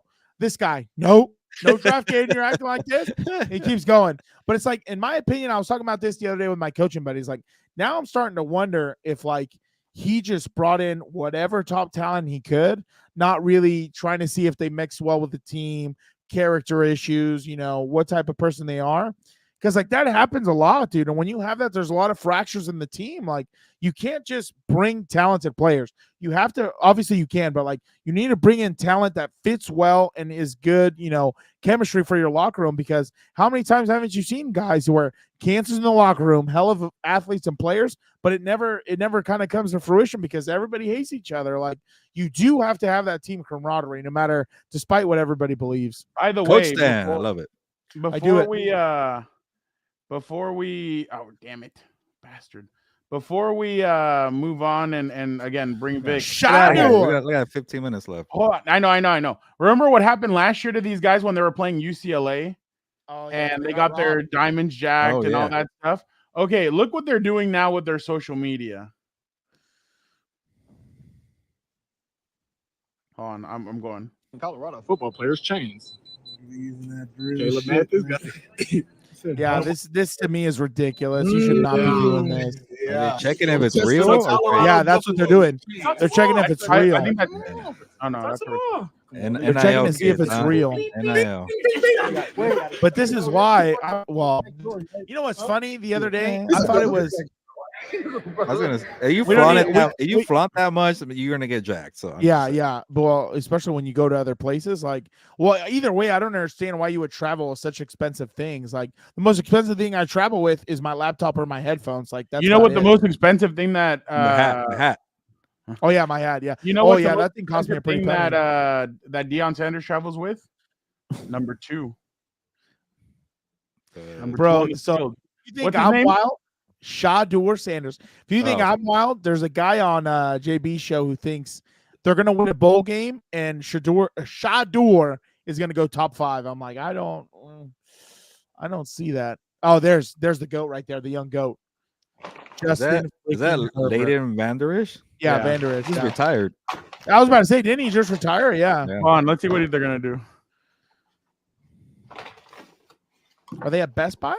No, it's like a car. Are they both from Oregon? No. Kendall, let's start something great. What the hell was that? Yeah, let's go get some sponsorship from Kendall now. Let's well, that was pretty funny. I was wondering to see what that was gonna be like. That was one of the dumbest commercials I've ever seen. That's a nice paycheck for Justin Herbert. Yeah, just to be in there doing let's bring in Vic to do what is it? Yeah, you know. Welcome back, Vic.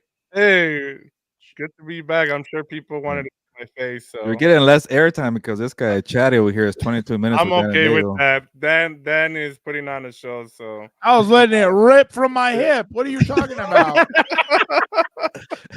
All right. Go. Trademark Uh, pending. Let's see. Trademark pending.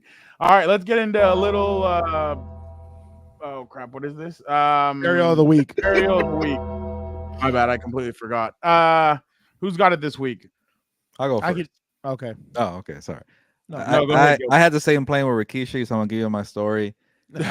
So you were on a plane with Rikishi? Rikishi, man, the That's some more Mr. stink face. Stink face. There you go. So I went on Spirit Airlines for the first time. I want to say like in 10 years. So I forgot how things operate, and obviously you hear the horror stories, and then you hear about the Boeing planes and they're not safe. Well, Spirit doesn't have that. It was a last minute trip to Philly, so I got on Spirit Airlines, and it was a nightmare. It was terrible. The only good thing about it was Rikishi was on there, so on the plane, and I sat right behind him, and it got to a point where like even Rikishi was a little annoyed. So I won't give his story too much because it's Rikishi, and hopefully we'll get on the show one day and we could bash Spirit together. But the plane was delayed going there like about an hour. Beat left out of the plane was delayed. Fernando was waiting for me because his plane got there much earlier, and he was giving me the play-by-play. He gave me the play-by-play of what was going on. I guess we're at the Who'd you get yelled at by? wrong gate. Spirit Airlines lady, she was very angry, but then a nice waitress told us that they are always very, very rude. So yeah, and then they're Philly Spirit people, so there's attitude there, and then it's right next to Frontier, so that whole terminal is just chaos, by the way. So you mean ass? Yeah, so leave it at that. So we were delayed, get into Philly, and then to get off the plane. And then like I guess people weren't joking. They do charge for everything, even water. Yeah. So I had to like, make sure I was hydrated. I did refuse to pay for the Wi-Fi, so I couldn't watch anything, and I messed up and I downloaded anything or even bringing a book. So I'm just like bored out of my mind for a 5-6 hour flight. And then I get a little hungry and I see everybody ordering a cup of noodles. Why do people order a cup of noodles on a Spirit flight? Well, it must be the cheapest thing on the menu because everybody ordered a cup of noodles, even I think Rikishi. So yeah, it was a struggle for 6 hours. The only good thing I was behind Rikishi was kind of cool. I'm like, yeah, I watched them dance for Too Cool, doing the worm and all that. So that was pretty cool. And then a lot of people want to take pictures of Rikishi. But other than that, Spirit was a nightmare. But coming back, smooth. I'll give him credit for that. Coming back was okay. And I was tired. So I was like, okay, make sure everything's okay. So that was my first Spirit experience in about 10 years. Yeah. Really? Yeah. It's TMZ, bro. Look at the star right there. He waves at nobody too. Was that earlier? Yeah, Oh, there he is. I'm waving at your brother. What do you mean? Oh. Screw this place. Did I say that? You know what's funny? That's why you don't go on those cluster F airlines, dude. I go with my boys at Alaska. I got the card and everything. I had a great I thought I was time. getting a deal on the flight, and then they just keep charging and charging. You know what's funny? I've sometimes like for things I'll spend a bed or a mattress I'll spend for, shoes I'll spend for. Now I'm kind of realizing flights I might spend a little more for and always go Alaska, especially because I have the mileage plan anyway. But it's like it was so smooth, bro. Like I call it the Chick-fil-A of the air as a joke. Like everybody was so nice and everything else. Like I honestly think you have more room in Alaska than half of these other flights. Like I'm like, the I seat on liked it. Spirit was tiny, man. And that's what I'm saying. For 5 hours, man. Yeah, and they're stiff, just like the Frontier ones. Yeah. Sheesh. No, not my Alaska airline. Shout out to them. Sponsor. All right, Vic, you want to go next? Yeah, I just wanted to talk about something. I know we kind of touched a little bit during rapid fire on the whole Caitlin Clark stuff, but it made me think about all the old heads, and and it might work out for I guess being able to talk crap about the younger generation, and you want them to earn it. So I understand that, but it seems like every sports league does this from generation to generation, and it's kind of starting to get a little old. You have guys who talk bad about the younger generation, or you talk bad. Like I went through a rabbit hole a couple weeks ago where they were talking about the 90s are done because they went back and look, there's kids now who are on YouTube breaking down 90s tape from the NFL and the NBA, and they're like, you guys talk about that. This is the golden age of the sports leagues, and you know, and I understand why this new generation is pissed off at the old generation, because all they do is, whether it's Charles Barkley, whether, as you saw, Diana Taurasi talking stuff about Kaylin Clark, it's like you got to earn it, and I understand that, but at the same time, it's like we have to end this cycle of just being talking down to the new generation. It just looks bad on everybody, and eventually you just gotta get through it. I just feel like we crap on every generation, and we want our generation to be the one that stands out, but that's not the case. It's about trying to pass on, you know, trying to pass on what you've learned from each generation and educate people. And I just feel that we're getting to that point now where everything has to be, you know, slander. And I'm with Fernando when he talks about, if you're going to be a villain, be a villain. Like, embrace it. Like, if that's what you're going to do, then go ahead and do it, like we've seen with Angel Reese. But at the same time, if you're not ready for it, then don't commit to it. Like, just, if you're gonna come out, like, you even saw it in the rap game where, you know, Kendrick Lamar went after Drake and J. Cole, and then J. Cole went back at him, and then he's like, you know what? I don't wanna, I don't wanna, you know, battle you, you know, rap battle you, because I feel like that sends the wrong message. Like I said, if you're gonna commit to being a villain, then do it. But otherwise, I just feel like, you know, generation after generation, we continue to do this, and it just seems like we fall into the same thing over and over. Like, I want to see the best players out there. I want to see the Steph Currys. I want to see all these, you know, players do well. You know, what we've seen with Patrick Mahomes. I want to see, make sure that they play, but I just don't want to see, you know, if you're going to commit to being a villain, then do it. But I just don't think that we need to continue to just crap on every generation. By the way, that was terrible from J. Cole. Freaking do the diss and shut up. Oh no, I regret doing the diss. Get out of here. You never apologize. You never apologize. That's one thing I've learned. You never apologize. One thing I will say. Yes, King. I 5-1 can't believe the disrespect. Stardust is the champ now. Oh yeah. Imagine being like in a cave for the last 10 years or 15. Like, what the hell happened? By the way, shout out to Fernando before you guys comment, but I found, because of him, I'm kind of more into WWE, and I found out why. Like, I was like, why is The Rock in the ring, you know, saying, hey, I want to look at that belt? And it was a callback to when he was a younger fighter in the WWE, and he said, and then Cody Rhodes, you know, goes into the ring after The Rock had just won the title, and he's like, Cody Rhodes is like, I want to look at that title because I'm going to be here for the next 10 years. That didn't work out, but shout out to you, Fernando. Going back to this generation. Yeah, that's true. That's the problem. They didn't get this. Kind of That's the callback. problem. Like, Bruh, I'm sorry. I'm going to say it right now. And I don't care. Let it rip. I don't Let it care. rip. I Let don't it care. rip. I was Let it told rip. a couple of years ago, we had Christmas at my house. And there were some big, Gilbert, you went there. There was like long stairs, big stairs, right? One of my cousin's kids was going up the stairs, and I said, hey, no, don't do that. She comes by. No, we don't say no to them. I'm like, what do you mean you don't say no? No, we say, think about the consequences. I'm like, Think about this. exactly. Yeah, no I'm like, you should grab your belt and whoop that ass. Well, no, I don't. Okay, I'm not full Adrian Peterson, allegedly. Careful. But I'm Careful. like, at least scare them with the damn thing. Like, come on, get out of here. So I just this generation, I don't know. I'm if with you're you. talking about athlete, I'm cool with that. But this generation is just they think that Jade is probably way better than China. Probably. I was gonna say, Rhea No- Ripley and Jay no look so much vitamins. better than China. Yeah. But Jade, going back to what you're Cargill. saying, Yeah. I don't blame some of these athletes who are pissed off.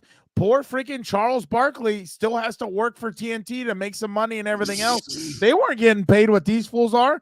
And the thing that pisses me off, you know, I hate Steph Curry, I hate LeBron, I hate KD, I hate all these fools because in my mind they made the NBA worse. I don't even watch it now. I can't do it. And like, you know, I would be pissed too. But back then, what was a good night? Scoring 20 points, 15 to 30 points maybe because they actually play defense. Here they're scoring 40 and 50 like it's nothing because you can't foul you can't play defense because then it's a foul. Same thing with the NFL. Are you kidding? Joe Montana, John Elway, half of these. Dan Marino would throw for 10,000 yards with half of these rules. It's ridiculous, dude. I don't blame him, honestly. I'd be just as bitter, just as pissed. This is ridiculous, dude. It's a mockery of the game. Not surprised from that. But it's the same. I mean, each generation is gonna be like that. Like it just like it happens. But I understand it. When I'm more with them. The newer generation to me, it's unbelievable what you see. Honestly, half the time out of this, look what they think movies are good. They think these movies are all good. Dan, you had good movies. No, it's all ass. The last good movie I saw, Napoleon. Top Gun. No, Napoleon was. Well, actually, no. I saw Late Night with the Devil. That one was actually pretty good because it was not Hollywood. It was IFC. It was more independent. That was way better than any other crap. I saw Lightyear. I turned it off after 20 minutes. I was like, this is ass. I don't want to see any of this. Bohemian Grove. That's why. Careful over there. That's what we're gonna. Next time we have Ryan Garcia on, we should just talk about all that stuff. Dude, I would die. You should, honestly. No, hell just open the book. Oh no. Like, tell me about the owls. Tell me about the owls, Ryan. They're gonna come to your house too, knocking. By the way, who him? Come to whose house? To your house. You're the one doing the interviews. Let me tell you what's no. when I go to that away. Let's move on before we disappear in the middle of the night. No, I don't have anything this week. I don't. There's nothing that I can. No, I could. Well, no, I shouldn't.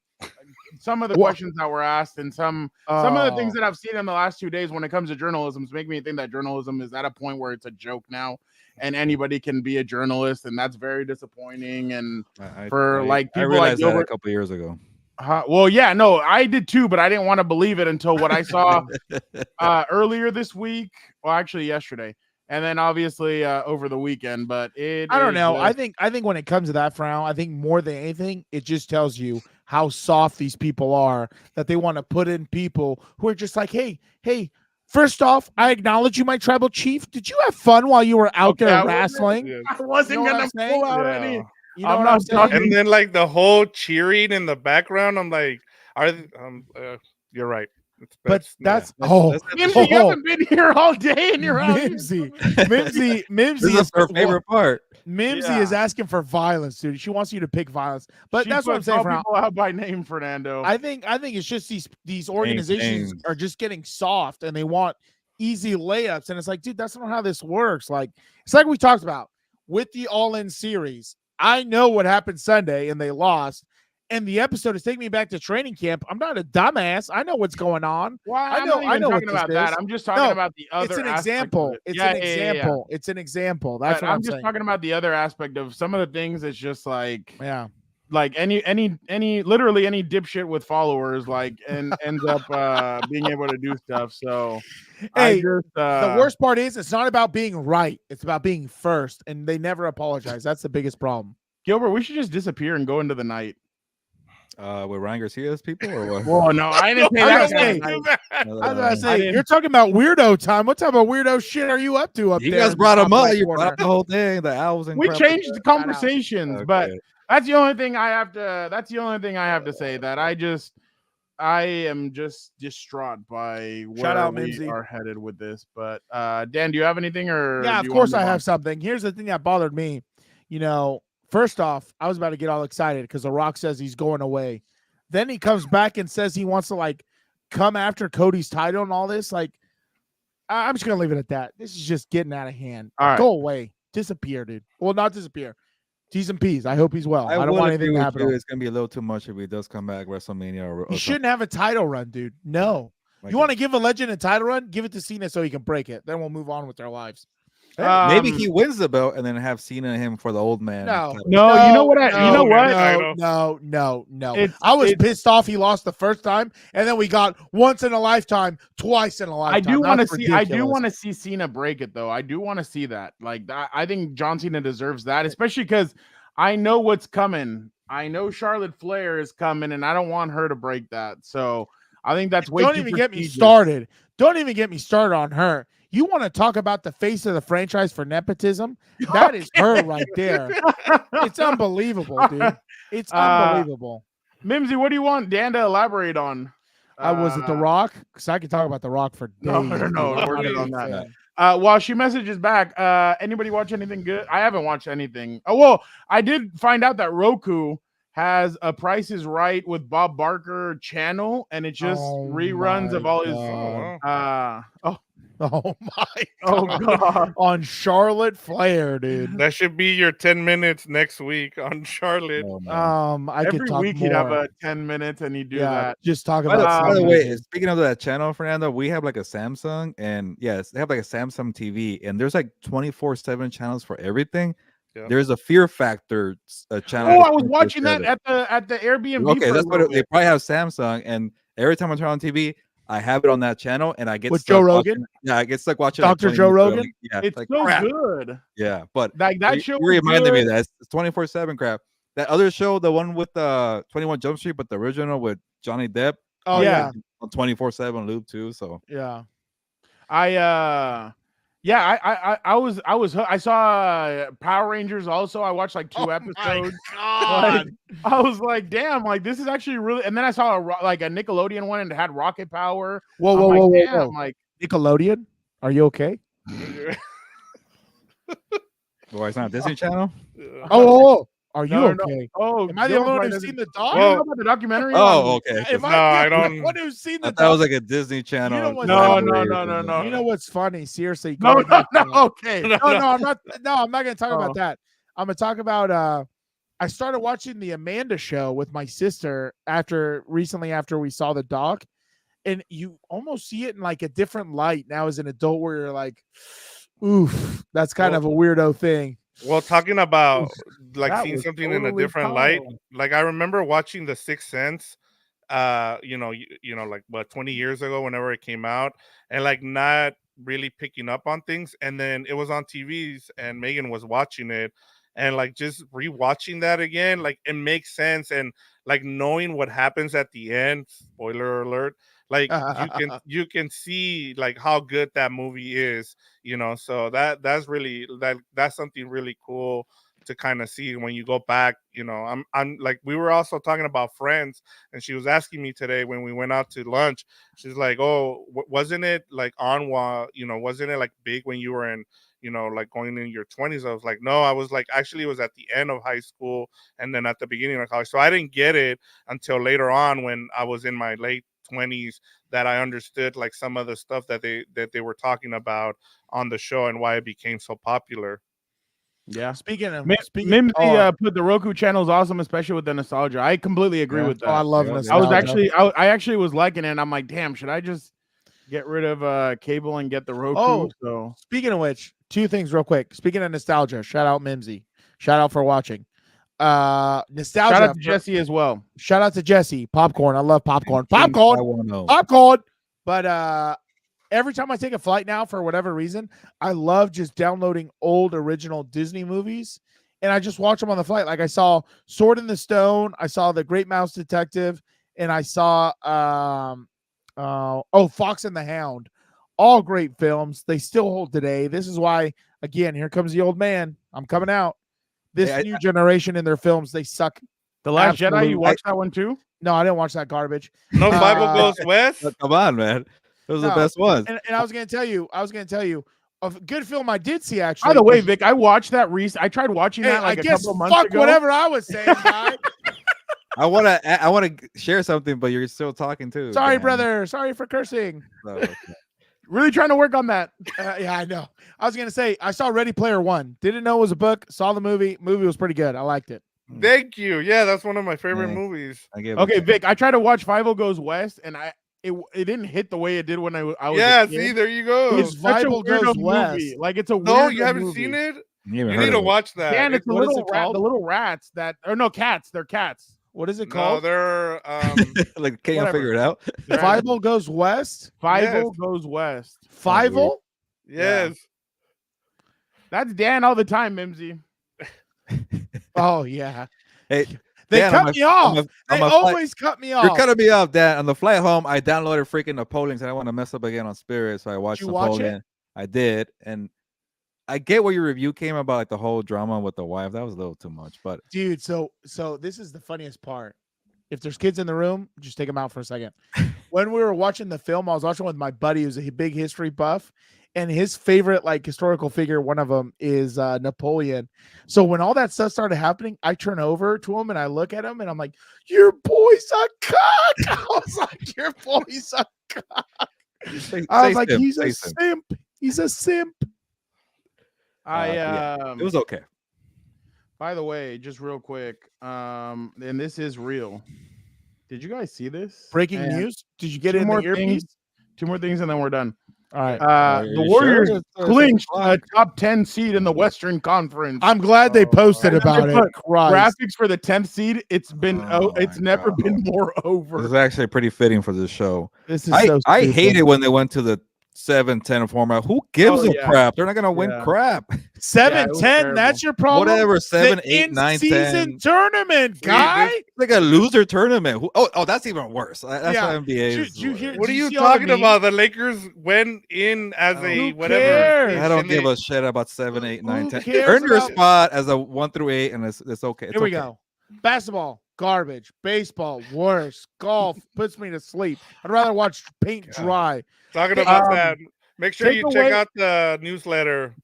Take away. We'll plug it right now. Take away nostalgia on what I'm about to show you guys, but which one has the best logo when it comes to sneakers? Like, take away what we know about each of these or whatever, but who do you think has the best shoe logo? Get that LeBron thing out of there. Oh, the Wembanyama is a new one. Oh, I'm not gonna lie. That one's cool. That looks really nice. I kind of like too much for me. I kind of like the Derrick Rose one. The Shaq one's kind of cool too. Because that's the cool one where he teabags a player right there. That's pretty good. What the hell is the Anthony Edwards one? It's like a fucking it's like a what's it called? Like when they catch a bear or something? Dude, bear claw. We should do a drinking game. Every time we can get Gilberto to say the F word accidentally. When you have an hour and 45 minutes, I'm gonna bound to slip up, man. I think the Kobe one's cool. MD agrees with you, Gilbert. She says, "Preach, Gilberto. Get rid of the." Thank you. It's stupid. Yeah, exactly. It's stupid. I might as well have our team in it. The Kobe one to me is like, I love that just because it's like the Mamba and that's like the face of a snake. But it took me a while to grow into that one. The face of a snake. I don't see it, but all right. But the Derrick one I like, and the Shaq one I like. All right, Jesse. It is a PG show. My bad. PG. Oh no! Well, look what he put, Dan. Oh yeah, PG brother. Yeah, exactly. Or is he talking about Drew McIntyre? Drew McIntyre said PG brother after CM Punk said something. By the way, CM Punk cost him last night the that's gonna be a good rivalry. Heavyweight championship. That's gonna be a damn good rivalry. Oh my god, that's gonna hit differently at SummerSlam. Let him cook. Let him cook, baby. Gilbert, speaking of cook, why don't you cook on the newsletter? Go ahead. Yes, thank you for watching an hour and 47 minutes of the show. But if you haven't done so just yet, go to compasonthebeat.com. On the home screen, you're going to see a shiny gold box appear, and then put in your email to subscribe to the Compas on the Beat newsletter. We have some great reviews from Dad and Daygo on there. Last week, he took over the avocado roast for TV shows and movie recommendations. So check out the newsletter. So subscribe on compasonthebeat.com. Check out the blog too, compasonthebeat.com/blog. You see a bunch of work from the 4 people here. Victor's been breaking down a lot of baseball lately, but just subscribe to the newsletter and do us a favor. Be a compa, tell a compa to subscribe to the newsletter. We've been doing it every Thursday morning, so you stay locked in. Everything going on with the program, the network here. I think on that one, Mimsy, CM Punk, she says CM Punk versus Drew McIntyre.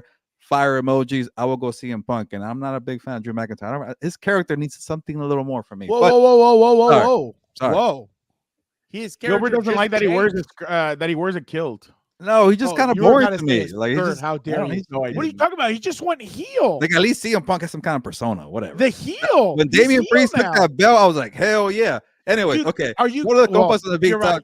Subscribe to the. I know. My bad. We could talk more WWE for the next show, but yeah, we'll do that. We'll write it down somewhere. Drew versus I don't know if you're CM Punk or Drew McIntyre, but for this one, I'll write it down. Don't worry, I'll write it down. But yeah, we'll do more WWE. We'll do more boxing. We'll do more MMA. Check out all our. Yes, Thursday, Adam Hill is going to come on Compas on the Beat live. Also, shout out. If you're watching on Combat Compas, we don't do too much there, but we'll be linked together. UFC 300 preview, and then I will be in Las Vegas tomorrow. I got to wake up early, drive up. UFC Media 300 Day. There you go. UFC 300 Media Day. And then Saturday, the big three, Fernando, Gilberto, and Adam will get together in Las Vegas to do coverage for UFC 300. I'm excited because Dana White actually hooks it up when it comes to food. So Yeah. I'm definitely oh wow. Mimsy wants more WWE content. Yeah, we'll Mimsy, we Gilbert and I were kind of Thursday. talking about this out in Philly, and we might be doing maybe once a week, trying Hey, to do people watched our Tank Davis and Pitbull Cruz Oh, Roller yeah. Romero video. Like that was pretty cool. So we have boxing fans here because yeah, right. They shitted on us. it was half. Like I obviously know, I the know. Mexicans were like, yeah, Tank is ducking Pitbull. Oh, Yeah. thank you for bringing that up. I just want to ask Gilberto a quick question. Is it true? Has it been confirmed in my earpiece? You bought an Acknowledge Me shirt while in Philly? I did, The but curse is alive! no, The curse lives! I picked Cody Rhodes to win. If you pick two people in one match, you're going to be No. right. Well, What are let you me talking finish. about? I picked Cody Rhodes to win, and he won. And also, I gave the shirt to Caroline because she's a fan of Roman Reigns. The That's why I curse bought it. lives. That's why I The bought it. curse lives. when- Caroline knows. Yeah, so she finds them attractive, which makes me feel ugly, but whatever. But anytime I go on the road, I gotta give her like a souvenir. So that one said Philly Acknowledge Me. So combine her love for Roman and like tourism with Philly into one The shirt. curse lives. Gilbert, brother. Yeah. I can't compete. I know that. Like I'm sure Hall Oh, Pass will be Roman Mimsy Reigns. is now on There you board with go. Dan and Daygo. There you go. I picked Cody Rhodes. Like tell BJ Cruz on the show. I'm gonna write the bloodline a letter into the wise man Fernando himself. said the story's going to continue with Roman Reigns and the bloodline. I'm gonna right? tell him who's at I'm not fault a for curse. the reason why the historic reign of 1,300 and I think it was 16 days or so. It was funny though. I'm like, ended. the second I buy the shirt, the reign's over. Yeah. But I picked Cody. All right, I picked Cody. You pick Mimsy, two people in a match, you'll be right. I can't Mimsy, say- we'll do something next week, or maybe no, actually, we'll do a preview before the Backlash Lyon pay-per-view. Where is it? in a couple Where is it? weeks. Lyon. Oh, where's that? Yeah. Leon, Mexico. This guy. Leon. We'll do a preview to that pay-per-view. Right now, it's going to be a little bit of a weird time in WWE. What the hell? Because it's a new, Is that toilet paper coming out? no, it's a new vest. So He's trying his magician. He's trying to be a magician. yeah, exactly. Look what I bought here. But PG brother. man, yeah, exactly. Mimsy, Yeah. we'll start doing more previews before pay-per-views. And we'll be doing a lot more. Right now, like I said, it's gonna be the boring time because Roman, Seth, The Rock, Becky Lynch, they're gonna be off of TV for a little bit. So it's gonna be interesting to see the way WWE does whatever they do right now. But yeah, we'll do something coming up. But again, thank you guys so much for jumping on and watching Compas on the Beat. We truly appreciate everybody who watches. We truly appreciate everybody who comments. We like to have fun with this, so make sure you guys tune in. We appreciate you guys so much. Don't forget to check out Weirdo Time. Yes, it is. Don't forget to check out everything. Oh, wow. It's Weirdo Time in the WWE and in the NFL because there's going to be a little They bit have of no a- off season. We could always watch. Friday- We could watch baseball and we'll be fine. Are you Sorry. pooping me? Friday- I'm not watching that. Friday's going to be Friday will be interesting with SmackDown, but then after that, it'll be a little bit of a lull. But make sure you guys tune into everything on Compas on the Beat Network. Hey, don't forget to check out all the interviews that we did at Media Day for WWE. Make sure you guys check those out. Make sure